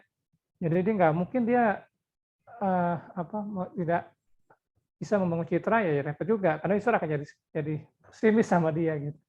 Nah, makanya dia harus bicara citra divisi IT bahwa IT yang dikembangkan bisa digunakan dan bisa membantu user dalam memudahkan pekerjaannya. Nah, ini kan untuk penggunaan IT ya tadi mungkin sekedar sistemnya bagus ya, tapi ditunjang oleh perangkat yang bagus juga, gitu. Ya kadang sistemnya bagus nih, tapi perangkatnya sering lemot gitu kan, nggak bisa akses misalkan, ataupun ketika mau akses itu perangkatnya jalannya lama gitu, loadingnya lama gitu. Salah juga. Atau sebaliknya perangkatnya udah bagus nih, tapi sistemnya kok lemot banget ya gitu. Nah itu mutunya jadi nggak bagus kan gitu. Nah, makanya biasanya ini saya kalau terkait dengan IT ini akan diikat dengan indikator kinerja juga dari sisi pengelolaan mutunya di situ. Sejauh mana gitu, sistemnya bagus nggak, kemudian hardware pendukungnya bagus nggak, jaringannya bagus nggak. Kayaknya misalnya kalau untuk jaringan, koneksi internet segala macam itu ada SLA, Service Level Agreement yang sudah disepakati. Ya, berapa persen sih toleransinya downtime misalkan untuk jaringan, ya internet maupun jaringan lokal ya, supaya nggak mengganggu dari sisi pelayanan misalkan. Kemudian juga bisa juga membuat sebuah blueprint ya, terhadap pengembangan IT selama beberapa tahun, misalkan 2-3 tahun misalkan. Yang selaras tentunya. Ya. Karena ini mungkin kayaknya 5 tahun udah tak pas ya, kadang-kadang 5 tahun itu kadang-kadang di tengah jalan juga banyak perubahan dinamika mereka dari sisi organisasi. Mau nggak mau emang harus menyesuaikan. Kayak biasanya sekarang 2 atau 3 tahun. Ya, alasannya dengan strategi perusahaan. Ya. Makanya dia biasanya RSB itu kan dibikin dulu, kemudian nanti di situ IT akan membaca secara keseluruhan RSB seperti apa. Bisa juga dimasukin ke dalam RSB itu. Jadi misalkan RSB kayak gini nih, udah ada kan tujuannya apa sih ya, ke depan dalam sebuah rumah sakit tersebut. Nah, nanti IT-nya tinggal ngikutin untuk bisa menunjang indikator yang sudah ditetapkan dalam strategi bisnis perusahaan tersebut. Akhir penguasaan informasi, ya tadi kan membangun sistem ya sesuai dengan kebutuhan user. Nah ini saya tadi kan, ini searah nih. Jadi ini harus searah nih. Ketika perusahaan mengarah ke kanan, dijaga ke kanan. Perusahaan udah step 3 juga step 3. Jangan sampai perusahaan udah jauh, dia ketinggalan nih buat gerak. Nah, salah. Makanya arah-arah itu dengan adanya pengelola tadi, maka akan mempermudah proses penyesuaian dengan strategi perusahaan yang ada. Ya, yang dimaksud perencanaan apa sih? Adalah menyediakan dokumen, ya, kebijakan dan perencanaan sistem informasi kesehatan sebagai arah dan tujuan pengembangan sistem informasi kesehatan. Ini kalau di PP nomor 46 tahun 2014. Jadi IT strategis itu ya memang penting ya untuk melihat sejauh mana IT itu bisa mengikuti dari sisi arah kebijakan sebuah organisasi. Ya. Maka di sini ada landasan, arah, dan tujuan pengembangan sistem. Ya. Misi, objektif, strategi, polisi. Ya. Sama. Ya, IT juga harus punya ini nih. Ya, punya ini. Simerasnya harus punya ini supaya bisa komplement dan support terhadap rencana sebuah organisasi. Nah, ini organisasi Merasi nih. Ya. Ini di Permenkes nomor 82 kayak gini, sederhana banget kan? Ya, makanya ini kan tahun 2013 nih. Maka kita harus kaji lagi nanti nih ya, bagaimana organisasi itu harus minimal yang harus ada di Simerasi seperti apa sih? Nah, satu harus ada kepala instalasi, kedua ada staf formasi teknologi profesional. Nah, ini ternyata kalau kami dapat survei ya, yang saya dapat survei di RS online kami, di laporan kami ya lewat SIRS itu mengenai SIMRS, ini masih banyak rumah sakit yang belum memiliki unit instalasi IT. Wah, ini jadi masalah nih. Ya, kenapa? Karena sangat penting saya pikir, karena ketika di Permenkes sudah disebutkan terkait dengan bagaimana unitnya, maka ini harus dipenuhi. Karena kami juga sadar bahwa tanpa adanya unit pengelola, Simerasi bisa jadi mandek tuh, bisa jadi nggak berkembang gitu. Harus ada yang ngelola, harus ada yang ngawal, harus ada yang pegang tuh. Ya, bagaimana menjalankannya. Jadi nggak mungkin juga dibebankan kepada divisi lain gitu. Karena dia juga punya tupoksi lain. Misalkan taruh di rekam medis saja lah atau di administrasi, misal. Ya nggak bisa, karena dia punya tupoksi juga di situ terkait dengan pengelolaan rekam medis atau administrasi. Nah, makanya dibuatkanlah satu unit instalasi pengelola SIMRS ya lewat struktur organisasinya. Ya, termasuk mungkin kalau ketika dengan tadi national blueprint, misalkan master plan IT, dengan adanya unit ini, maka dia akan lebih independensinya lebih jelas gitu. Dia nggak tergantung kepada struktur organisasi di atasnya gitu. Nah, nanti langsung bertanggung jawab terhadap manajemen rumah sakit. Gitu. Ya, di sini. Ya, jadi kepala instalasi langsung bertanggung jawab terhadap manajemen rumah sakit. Karena dia langsung di bawahnya, di bawah komando direktur ataupun manajemen rumah sakit. Ya. Nah, ini terkait dengan staf-stafnya ya sudah atur, ada analis sistem, programmer, hardware, manajemen jaringan. Nah, ini tadi sama ya dengan tadi saya sampaikan. Ya, ini bahwa semuanya punya fungsi-fungsi masing-masing dan harus terbagi ya fungsionalnya. Ya, kalau di saya di sini ada analis sistem, ini terus programmer ya ada, kemudian ada juga bagian untuk quality control. Ya, itu di helpdesk-nya, quality control helpdesk, dan juga melakukan proses pengetesan aplikasi sebelum dirilis. Ya. Itu lagi bagian datanya.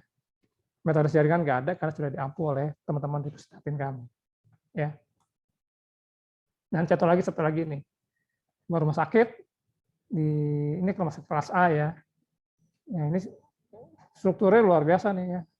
Cukup banyak gitu orang-orang yang saya lihat di sini. Satu, saya sampaikan tadi bahwa kepala instalasi langsung bertanggung jawab terhadap kepada direktur. Jadi independensinya dia itu nggak lebih jelas deh nih. Jadi nggak tergantung pada kepala yang lain gitu, langsung kepada direkturnya. Ketika butuh anggaran, butuh apa dia langsung bicara ke direkturnya. Ya. Nah di bawah dia ada beberapa bagian-bagian. Nih, implementer pelayanan, farmasi, ini dibedain nih. Mungkin tadi masalah itu masalah stok kali ya. Kayak farmasi ini dikasih implementator khusus ya. Karena apa? Karena banyak masalah di sini kan emang di farmasi ini. Jenis obatnya banyak, itemnya banyak, sering terjadi selisih. Nah, makanya diperuntukkan sama DIN. Satu tim buat mengawal implementator di farmasi. Kemudian sini ada hardware jaringan dan barang cetak, dilengkapi dengan tenaga programmer dan analis ya sama bagian pelaporan ya seperti itu. Ya. Ini yang ada sebuah rumah sakit ya di Indonesia ini kelas A ya, dan saya lihat cukup bagus ya strukturnya karena cukup bisa menggambarkan dari kebutuhan dari manajemen semua rumah sakit. Oke, nah ini yang sederhana kayak gini ya. Karena kayak gini, tadi kan banyak ya, ini mah orang-orangnya banyak banget nih. Maka mungkin implementatornya ini mungkin bisa puluhan orang, bisa 40 orang atau berapa orang nih. Ya, karena ada dua ini kan, 24 jam dibagi dua sektor, pelayanan sama farmasi. Ya, kalau di sini sederhana ya. Di sini development ya, ini bagian pengembangan terdiri dari analis, programmer, UI design, database administrator. Ini untuk helpdesk ya, ini sama kayak saya nih, mirip modelnya kayak gini. Ini yang saya terapkan. Ya, di sini helpdesk atau QC ya, bagian QC untuk apa? Untuk troubleshooting, komplain user ya, kemudian sampai dengan lakukan proses uji dari sebuah aplikasi sebelum dirilis. Dari jaringan. Nah, nanti kita lihat di rumah sakit Bapak Ibu yang saat ini ada seperti apa. Kayak yang tadi ini atau kayak yang ini. Ini udah minimal banget nih kayak gini nih, ya. Minimal banget karena apa ya? Saya yakin ini akan sangat terkait nih. Enggak, kalau jaringannya nggak ada, kalau malam-malam mati jaringannya gimana? Siapa yang mau melakukan itu? Helpdesk-nya nggak ada, kalau ada masalah di aplikasi siapa? Ya, otomatis programmer jangan, kasihan nanti dia. Yang dia udah kerja keras di sini, suruh mau troubleshooting. Ya jangan, nanti biar hal-hal yang bisa terhandle oleh hal-hal kecil yang sifatnya enggak kompleks, yang nggak membutuhkan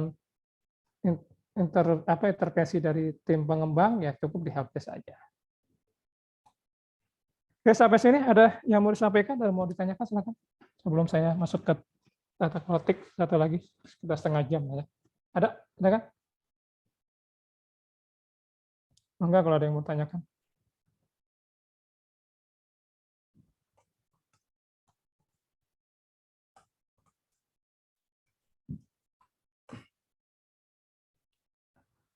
Ada? Kalau nggak ada, saya lanjut ya. Oke. Bicara. Ya, satu lagi mengenai TIK, ya, tata kelolanya, governance ya. Sedikit aja ya, saya coba cepat aja, nggak panjang. Ya, oke, bahwa kita sepakat yang intinya informasi itu adalah sumber utama dari sebuah perusahaan. Ya, makanya biasanya sekarang kan ada namanya istilahnya undang-undang keterbukaan informasi publik. Ya. Ini juga ada informasi-informasi yang di mana yang nggak boleh dipublikasikan juga ada, yang dilindungi oleh negara juga ada. Nah, tentunya informasi ini juga dibuat, digunakan, disimpan, dan dihancurkan. Nah, artinya teknologi IT, TI, dan informasi memainkan peran kunci dalam tindakan ini karena penggunaan teknologi menjadi luas dalam semua aspek dalam kehidupan pribadi. Ya, kita juga mungkin sadar saat ini penggunaan teknologi informasi sudah berkembang pesat. Ya, lewat apa? Lewat perangkat smartphone kita. Ya, kita dulu belanja harus ke pasar, sekarang nggak perlu lewat, cukup pesan lewat aplikasi yang ada di handphone kita. Ya, mau beli apa, misalkan mau beli kopi, mau beli sembako, mau beli apa ya, nah, itu tinggal pesan tuh di situ, sudah ada marketplace-nya di situ ya. Gitu. Kalau dulu kan harus belanja dulu, harus ke pasar, segala macam mungkin buat beli barang-barang sembako. Sekarang kan udah bisa lewat aplikasi. Memesan makan juga demikian, bisa aplikasi. Tapi kita juga harus sadari bahwa ketika kita submit sebuah informasi dalam aplikasi, data pribadi misalkan, apakah kita menyadari bahwa submit itu tersimpan di mana, ya? Kemudian ketika tersimpan, apakah data itu dijamin tidak digunakan untuk hal-hal lain? Nah, itu yang jadi pertanyaan. Ya, apalagi kita sih ada nama, ada nomor telepon, bisa email segala macam. Ya, makanya saya pernah bilang kan kita pernah kadang-kadang tiba-tiba dapat SMS dari orang yang nggak dikenal, tawarkan pinjaman kartu kredit segala macam lah ya, lewat SMS atau lewat handphone atau lewat TA lah ya. Itu ada tuh sering. Ya, saya juga sering dapat tuh kayak gitu tuh. Ini datanya dari mana tuh? Ya bisa jadi dari aplikasi-aplikasi kita submit di situ. Gitu. Ya, data itu bisa dijual lagi kan. Wah, nih ada ini nih yang ini ya itu dijual. Gitu. Atau kita memerlukan data di Google Form. Ya, yang sifatnya terbuka lagi. Oh, itu bahaya banget ya, seperti itu.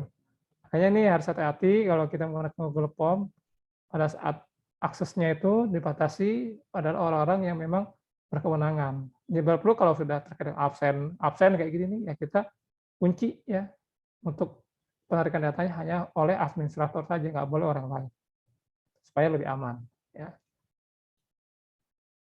Nah, terkait dengan tata kelola, ya ini saya pikir sudah tahu semua lah ya bahwa memang pengelolaan ini sangat penting tata kelola agar pastikan tujuan perusahaan itu capai dengan mengevaluasi kebutuhan, kondisi, dan opsi kepentingan, menetapkan arah untuk prioritas dan pengambilan keputusan. Untuk kita sampai dengan tujuan yang disepakati. Ya, ini untuk pengelolaan. Nah, ini seperti ini ya modelnya ya. Bagaimana governance dan manajemen itu harus saling tersinkronisasi ya, secara beriringan.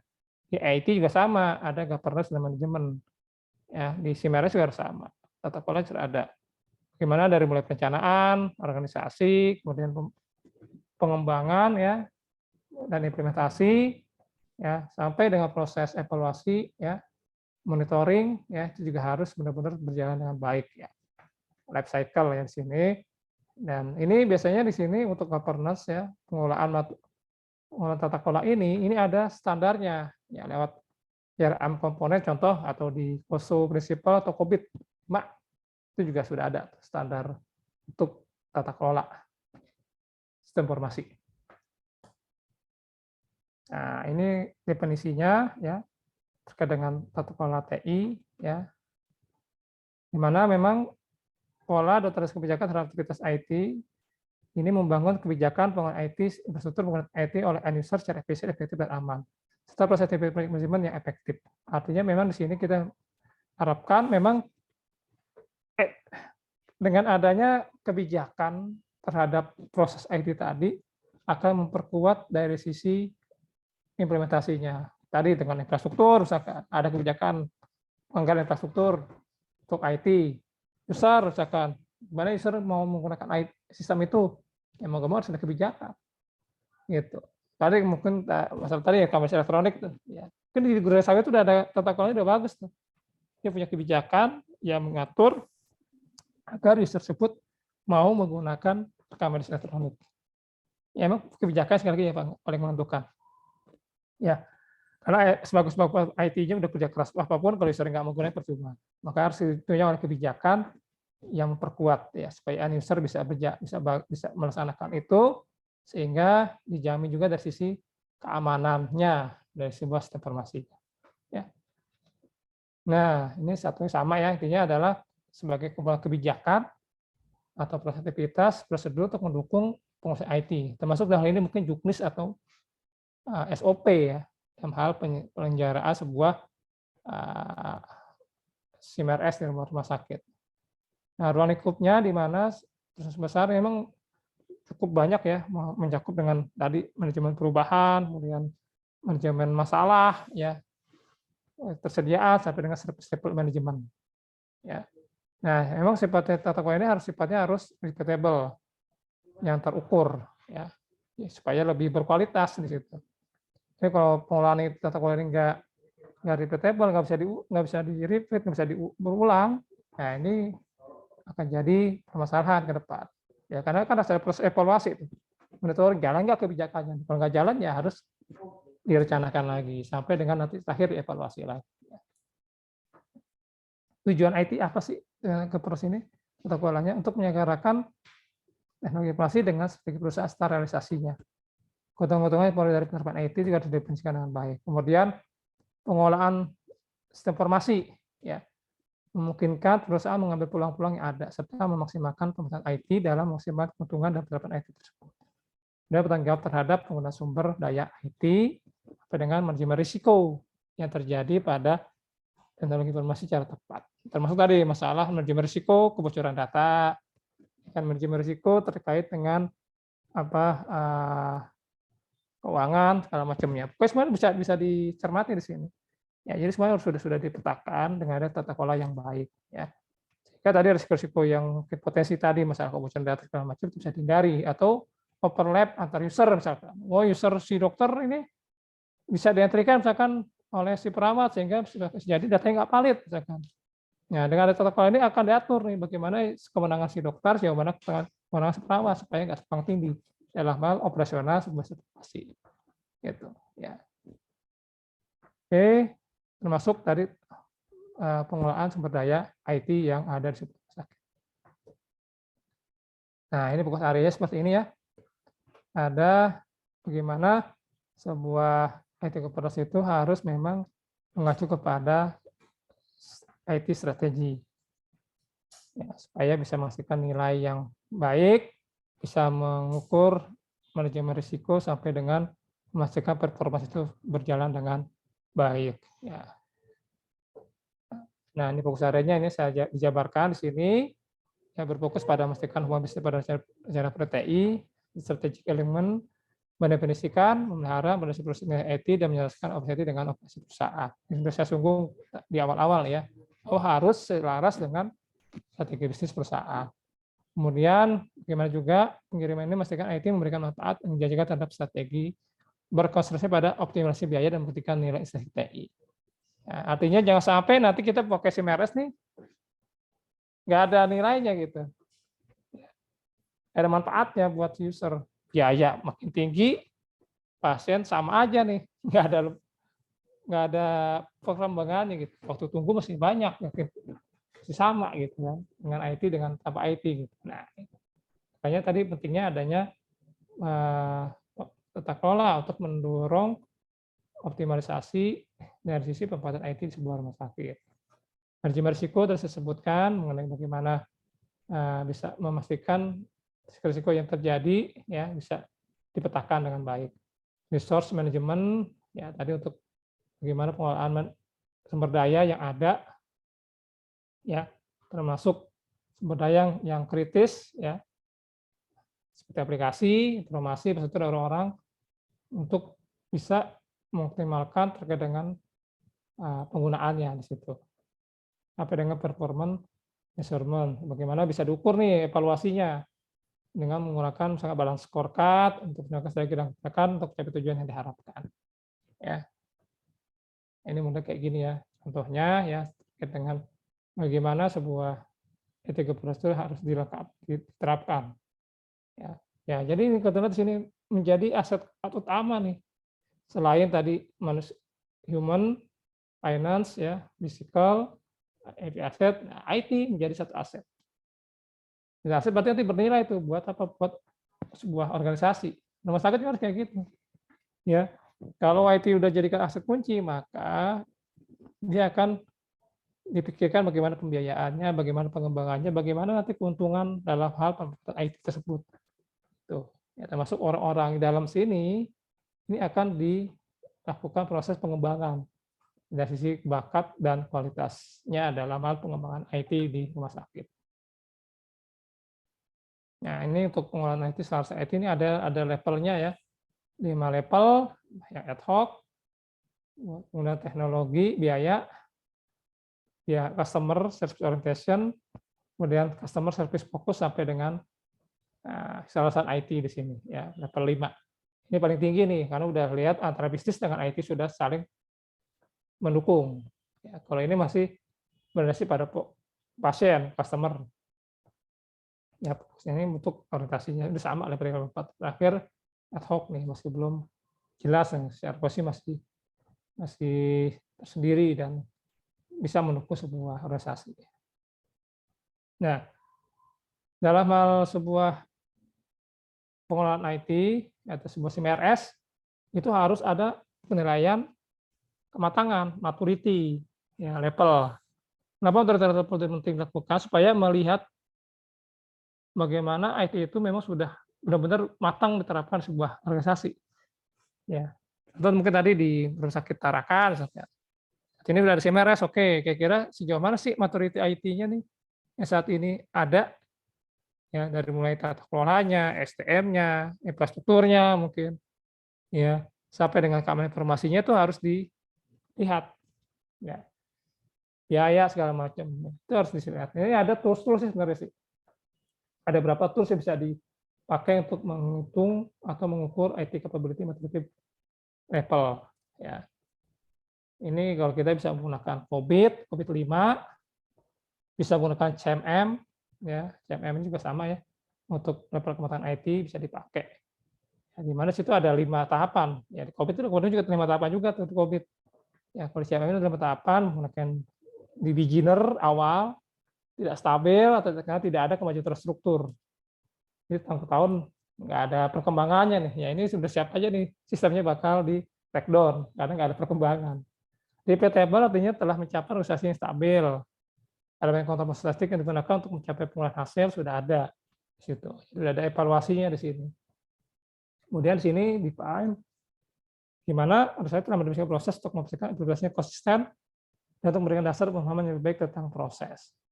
Manage, di mana saya telah memulai pengukuran proses komprehensif yang mengarah ke kemungkinan meningkatkan kualitas yang signifikan. Itu sudah lebih jauh, lebih baik ya karena sudah mengarah ke arah peningkatan dari sebuah kualitas IT-nya. Optimize, ya ini lebih paling tinggi bagaimana sebuah organisasi memiliki platform yang kuat untuk peningkatan proses individu dan kolektif. Jadi talentanya sudah maju, sistemnya sudah maju, orang-orangnya juga sudah memiliki kemampuan, bakat untuk bekerja menggunakan sistem informasi secara individu maupun secara kolektif. Ini CMM. Ya, seterusnya banyak yang pakai ya. Dan ini bisa dipakai Bapak Ibu kalau mau nanti penelitian ataupun penelitian ya, mungkin tesisnya ataupun apa ya itu menggunakan kematangan IT atau level maturity IT ya, bisa pakai CMM ataupun tools lain. Tapi memang perlu dipelajari dulu ya dari sisi framework yang mau kita pakai itu. Apa sih yang dinilai, terus kemudian bagaimana questionnaire itu dibuat untuk bisa menilai dari sebuah maturitas IT di sebuah rumah sakit. Ya, ini capability assessment model ini juga sama ya, intinya ada 5 proses ya, hampir sama dengan tadi ya. Ini beda framework-nya aja. Ya. Nah, terakhir keuntungan yang didapatkan apa sih? Satu, kalau kita menggunakan tata kelola IT, satu adalah menjaga kualitas informasi untuk support bisnis. Jadi kalau sudah terkelola dengan baik, maka informasi itu akan terjaga kualitasnya. Karena apa? Konsistensi dari penginputan penggunaan sistem informasinya tadi. Karena sudah ada aturan kebijakannya. Kalau nggak ngentri, nanti apa efeknya gitu kan? Ya kan? Itu. Termasuk mungkin dokter, misalkan dokter kalau nggak ngentri mungkin hubungkan dengan bayar jaspelnya misalkan. Berarti jaspelnya nggak kehitung nih, karena nanti hitungannya dari sini semua misalkan kayak gitu. Ya, jadi kualitasnya terjaga tuh, karena semuanya entry-nya tertib, disiplin, ya. Dengan SOP juga ada SOP kan. SOP-nya kayak mana nih? Dibuatin SOP-nya. Nah, SOP itu harus menerjemahkan di sisi jalannya sebuah aplikasi. Ya, ketika misalkan di entry misalkan gini, oh error. Nah, error itu apa message-nya? Ya. Kemudian kalau berhasil simpan, apa sih respon dari sistem itu? Itu harus benar-benar interface-nya harus benar diperbaiki sesuai dengan SOP lah.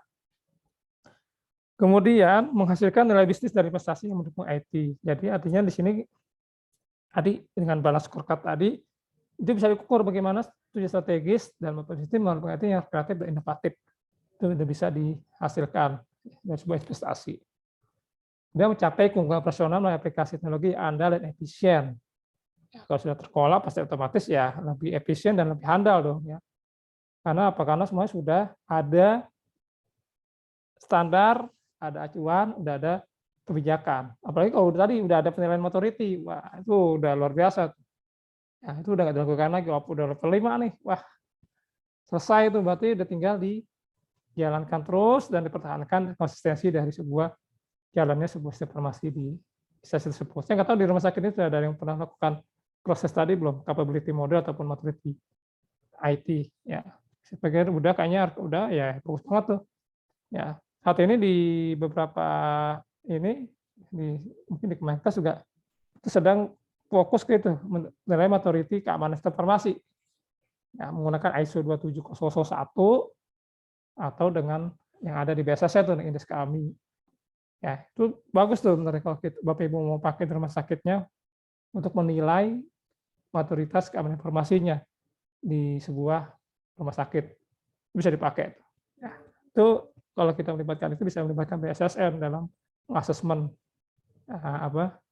kelayakan sistem saya nih digunakan untuk proses penginterian data pasien misalkan di sebuah rumah sakit. Itu bisa dipakai. Ya. Terakhir adalah mengoptimalkan biaya layanan dan teknologi IT. Ya, ini optimalisasi biaya penting ya, supaya nanti bagaimana biaya ini benar-benar terhitung manfaatnya, kegunaannya selama beberapa tahun. Ya, saya pikir kalau kita udah punya sebuah tata kelola, berapa biaya infrastruktur yang harus dikorbankan selama berapa tahun itu sudah bisa terhitung, karena sudah ada pendataan yang lengkap, dokumentasi yang lengkap terhadap semua infrastruktur yang ada, termasuk kebutuhan tadi, ya berapa sih media penyimpanan yang harus dilakukan berdasarkan transaksi yang masuk, ya harian secara keseluruhan. Ya, saya pikir ini udah ya, tadi sudah disampaikan, nggak ulang lagi ya, ini udah saya sampaikan semuanya. Ya, nah tapi saya coba fokus ke sini nih, bahwa ya ini mungkin sempat dibahas juga ya mengenai rekam medis tadi ya. Nah, rekam medis tadi sebenarnya juga ada tuh penilaian maturity-nya oleh MRAM. Contohnya dengan MRAM sebenarnya ada beberapa model ya. Tapi MRAM ini salah satu yang sudah ada dengan yang dibuat oleh HIMSS ya. Di situ ada 7 level penggunaan IT. Kemarin mungkin Bapak Ibu sudah dapat baca di berita di Sakit Pondok Indah masalahnya itu sudah sampai level 6 ya untuk penggunaan rekam medis elektroniknya di sistem SIM-RS-nya. Itu bagus saya pikir. Ya. Di Steknom itu udah kelihatan sini standarnya apa sih dinilai. Ya, dari mulai teknologi enable medication, load product sampai dengan human milk administration sampai full CDS. Ya, ini sudah ada semua nih, supporting nggak ada. Sebenarnya tinggal kembangkan modul ini aja ntar dinilai itu sama dia, ya, gitu, ya. Nah ini ke depan mungkin nanti akan diadop nih, ya, terkait ini dengan adanya program Ministry Health Services ya di Kemenkes, ini juga akan coba dipelajari untuk penilaian maturitas menggunakan rekam elektronik di sebuah rumah sakit ya, bagus banget nih kalau bisa kita pakai. Tapi memang Indonesia unik tuh, ya. Kalau saya pelajari Indonesia itu unik, kenapa? Karena kalau kita bicara 7 level ini, di Indonesia itu pengembangannya itu loncat-loncat. Stack 2 belum kelar, udah masuk ke stack 3. 3 belum kelar, udah masuk ke stack 4. Udah loncat-loncat. Akhirnya ini baru 10%, reaksi ini 20%, 30% segala macam. Artinya memang ternyata agak susah kalau mengukur 100% semuanya, enggak susah. Makanya di sini ada toleransi biasanya tuh, ya. Biasanya kalau udah ada beberapa poin di sini bisa dilewati, tinggal nanti bagaimana nanti nilai itu bisa terus dilakukan secara kontinu dan direview oleh konsultannya. Ya, di Indonesia unik banget ya IT-nya. Jadi ada pengembangan stack 2, scannersnya baru naik lagi ke sini. Jadi nggak nunggu 100% dulu, dia udah loncat lagi ke suffix stack 6. Ya. Ya, ini menurut CPOE saya pikir tadi saya sampaikan ya. Masuk prescribing, risk list itu sudah masuk dalam modul CPOE. Ya, CRM juga saya pikir sudah tahu semua lah ya. Bagaimana nanti data-data yang sudah tersimpan dalam sebuah rekam elektronik itu bisa dijadikan sebuah big data atau data collection ya, yang dipakai bisa apa? Untuk analisis data nih. Untuk apa? Memperkuat tadi market intelligence, database marketing, data prediksi sampai health risk assessment sampai policy reporting. Syaratnya apa? Harus semua digital dulu ya. Datanya terdokumentasi di dalam sebuah sistem SIM-RS, dan nanti ini bisa menghasilkan sebuah big data yang sangat berguna untuk proses ini. Ya, sangat baik saya pikir. Ya, termasuk ke depan menggunakan hot record ya. Hot record sebuah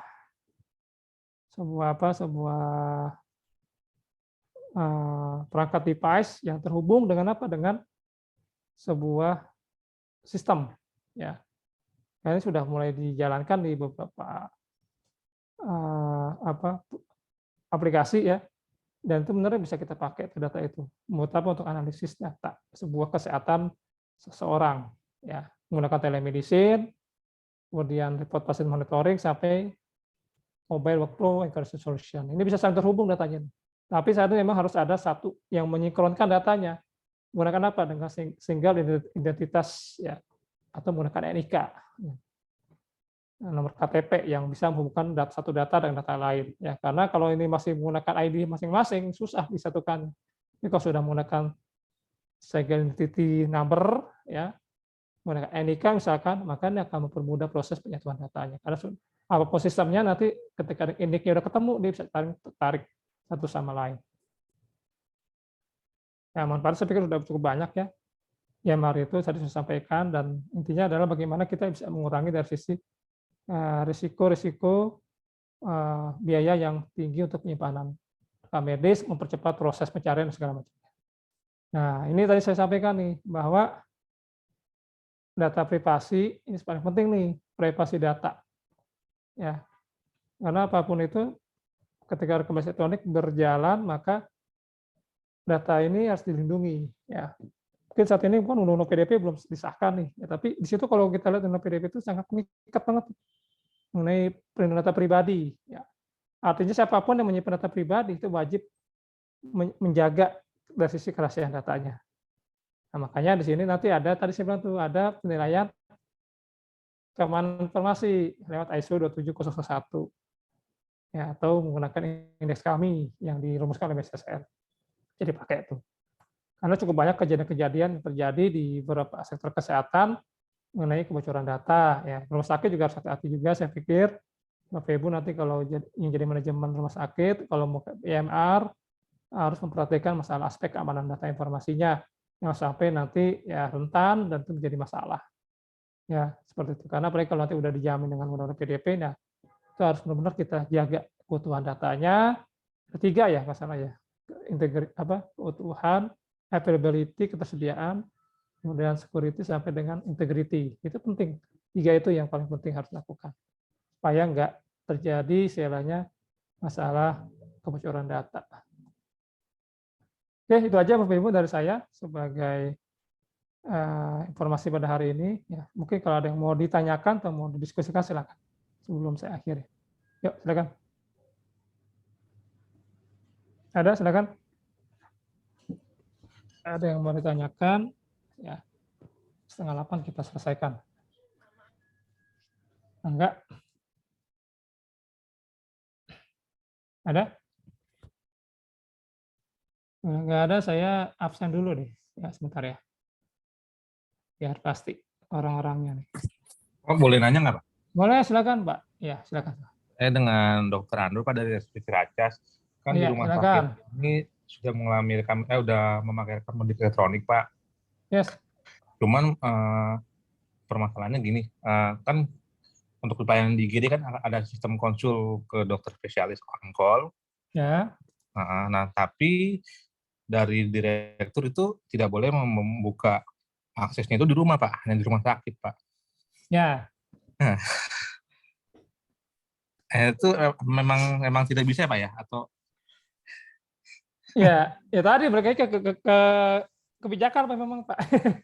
Ya, memang satu yang ditanyakan adalah apa alasannya kalau itu tidak boleh dibuka di luar selain di rumah sakit. Mungkin tadi dia untuk menjaga terkait dengan kerahasiaan data tadi, gitu. Sama tadi integritas data, supaya nanti ya kalau tadi untuk melindungi data pasien juga kan data pribadi itu kan sangat itu Pak ya. Kalau mungkin dibuka di rumah maka otomatis otorisasinya itu secara jaringan rumah sakit itu harus terhubung dengan jaringan publik ya. Kalau sudah terhubung dengan publik maka orang lain yang sudah tahu alamat dari aplikasi Bapak dia bisa memantau. Bukan bocor ya, Pak? Saya memantau dulu, saya mau memantau kan, memantau dan untuk mencari celah dalam hal tadi. Makanya rekomendasi saya mungkin kalau mau digunakan di luar, maka dilakukanlah proses tadi uji keamanan dengan penetasan tes gitu kan.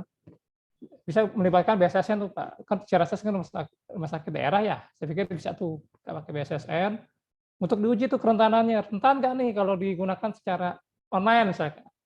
Sehingga kalau udah ada rekomendasi BSSN, oh ternyata nggak rentan nih, udah bagus gitu. Nah itu baru mungkin nanti direksi akan berubah tuh persepsinya. Oh bisa nih karena udah ada pernyataan dari BSSN yang nggak rentan. Gitu. Data udah diproteksi dan secara keamanan aman gitu. Itu bisa seperti itu Pak. Ya baiknya melakukan itu dulu untuk memastikan data itu aman gitu. Ya itu Pak saya pikir. Oke Pak, baik Pak, terima kasih. Ya. Oke, ada lagi? Ada kan?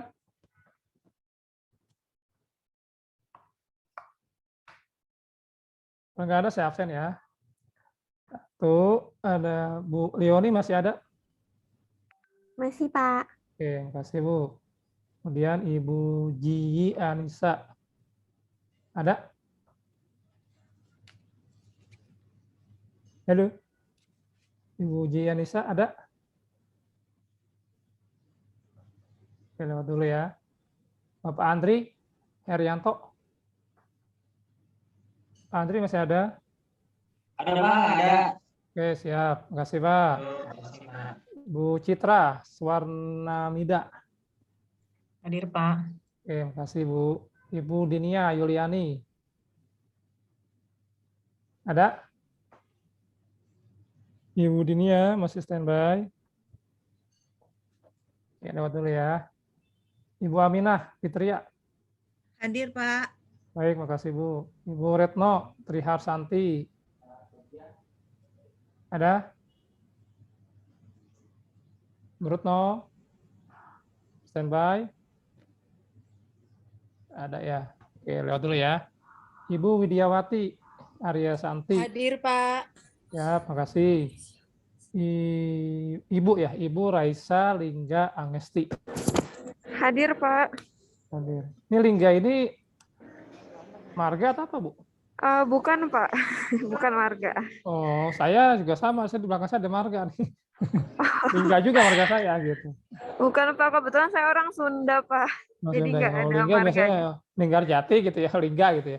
Saya juga belakang saya Lingga benar ya, ada marga. Ya. Bukan, Pak, ya. Oke. Kemudian Aquilando David Mario. Bapak Hadir Pak. Aquilando. Oke, makasih Pak. Muhammad Ihsan. Bapak Muhammad Ihsan ada? M. Ihsan. Hadir Pak, saya Pak. Terima kasih. Bapak Aldrian Piali. Ada Bapak Piali? Hadir Pak. Oke, komen bola nih Piali. Siap. Kemudian Bapak Abu Rijal Mukhtar. Hadir Pak. Ibu Paradiba Saumli Agniesta. Hadir, Pak. Ya, makasih Bu. Bapak Peter Pombo ada? Siap, hadir Pak. Ya, makasih. Bapak Ardian Trihasmoro. Ada Pak Ardian? Yang baik kah? Ya, lewat dulu ya. Ibu Hotmida Kristiawati. Ada? Bu Hotmida? Ya, Pak. Oke. Bapak Lazuardi Resi Sinatria. Ada? Hadir Pak. Oke, makasih Pak. Ibu Lydia Siti Aminah. Hadir, Pak. Oke, makasih. Ibu Latifah. Ibu Latifah masih ada? Masih? Enggak nyaut ya. Oke, baik, lewat dulu. Ibu Dr. Rini Ardiani, ada? Hadir Pak. Baik, makasih Bu. Bapak Edi Arianto. Bapak. Baik, Bapak Hastomo Prabowo. Hadir Pak. Terima kasih. Ini Ardian Triasmoro 2 kali ngabsen nih. Ya, apa-apa lah, lewat dulu. Izin Pak, hadir Pak, Ardian Ya. Pak. Oke, baik. Bapak Rahmat Ilahi. Ya Pak. Ibu Dwisa Noparia Ananda. Hadir Pak. Nah, terima kasih Bu. Ibu Lasmaria Hasiholan. Ya, hadir Pak. Baik, terima kasih. Bapak Tri Oktoranto. Ada Pak Tri Okto? Hadir, Pak. Baik, terima kasih Pak. Ibu Rita Wedia ada? Ibu Rita Wedia ada nggak? Nggak ada ya? Lihat dulu ya. Bapak Wanda Sitanggang. Hadir, Pak. Oke. Baik, speaker cukup ya? Saya Cukup. belum, Pak. Siapa Bu? Feurahdihan Bahar, Pak. Udah ngisi absen nggak Bu? Kok nggak ada ya? Ada, Pak. Sen yang saya juga belum Pak, izin. Baru isi form Oh, baru ngisi ya? Oh, pantesan. Ini saya bukanya tadi nih jam berapa nih? Oh, Ya, baru ngisi berarti itu. Saya bukanya di itu. di mana, Pak? Saya buka ulang deh, saya buka ulang. Iya, Pak. Ini kan data pribadi yang bukanya saya doang nih. Iya, Pak. Iya, Pak. Ini ada ya, oke. Ibu Saya Priska belum, Septiar ya? Saya belum ngisi, Pak, ya, kayaknya, Pak. Oh ya. Diisi dulu Bu ya. Nanti saya nanti report siap. ini nih ke Iya, Pak. pihak itunya, pihak kampusnya ya. Nah. ada di grup Dok, sama di chat. Nah, itu benar. Tadi dari saya sudah WA tadi. Ya, diisi aja nanti saya akan ini laporan saya ke pihak kampus ya. Oke. Oke, itu aja mungkin Bapak Ibu ya dari saya. Masih ada yang tanyakan nggak? Terakhir, berarti ini terakhir ya? Atau masih ada pelajaran lagi dari Bu Gema? Kayaknya satu kali lagi. Kayaknya terakhir ya. Besok udah ujian semester kan ya? Benar nggak? Kalau nggak salah satu kali lagi Pak. Kalau nggak salah ya Pak. Tapi saya juga. Kalau hitungan saya harusnya sudah selesai ya, karena kan hitungan TS-nya kemarin kan lebaran ya. Ini udah kemarin kan udah 2 kali ya dengan itu ya, Bu Gema ya. Nggak salah. Pak izin Pak, untuk Ya. UAS itu bahannya bahan yang dari Bu Gema Pak? Ya betul Bu Gema. Jadi saya memang Bu Gema itu gantian. Jadi saya yang kasih UTS, Bu Gema yang UAS gitu. Ya, jadi UTS udah aman sama saya sekarang. Asal udah ngumpulin. Ya, gitu biasanya gitu. Ya, izin kemarin kami sudah kumpulin sesuai dengan. Udah ya Bu ya. Yang target ini yang terakhir Pak. Siap, betul saya udah terima sih ya. Cuma saya memang belum baca semua ya. Tapi nanti insya Allah mungkin dalam minggu ini saya akan coba informasikan ke pihak kampusnya ya untuk dimasukkan dalam nilai ujiannya. Nanti kemarin Bu Gema juga udah kirim formnya sih ke saya. Ya, tinggal saya kirim ke dia nanti hasilnya. Nanti biasanya beliau yang akan sampaikan ke pihak kampus ya. Oke. Saya pikir itu ya, Bapak Ibu. Makasih semuanya sudah. Pak Haidar, mohon maaf, tadi saya sedang di kamar mandi, Bapak. Oh ya, siap Bu. Ya, siap. Makasih ya Bu ya. Makasih. Oke, baik. Karena sudah 7:30, mungkin saya cukupkan. Ya, saya juga masih ini nih, mau pulang dulu dari rumah. Terima kasih semua Bapak Ibu yang sudah hadir pada dari sore tadi sampai dengan malam ini ya. Semoga apa yang saya sampaikan bermanfaat buat Bapak Ibu semua ya. Sekali lagi, ini adalah SIMRS yang saya sudah sampaikan terkait dengan mulai dari standar sampai dengan tata kelolanya. Mudah-mudahan nanti berguna tuh kalau mau diimplementasikan di Pusat Bapak Ibu. Tapi ini kan baru sekedar isi-kisinya aja, rincinya mungkin Bapak Ibu bisa cari referensi-referensi yang lebih banyak lagi tadi mengenai maturitas IT, mengenai tata kelola IT segala macam itu udah banyak banget referensi yang bisa dipakai. Ya, karena kalau dibahas di sini semua cukup panjang dan cukup melelahkan. Ya, cukup banyak pembahasan-pembahasan yang harus disampaikan, termasuk jenis SOP-nya, jenis kebijakannya atau kebijakannya apa, itu harus ada tuh. Ya, itu yang mungkin nanti bisa diperdalam lebih lanjut pada saat Bapak Ibu menjalankan di instansinya atau di rumah sakit masing-masing. Saja dari saya, terima kasih. Kurang lebih mohon maaf. Assalamualaikum warahmatullahi wabarakatuh. Waalaikumsalam. Terima kasih. Assalamualaikum warahmatullahi wabarakatuh. Selamat. Terima kasih, Pak. Ya,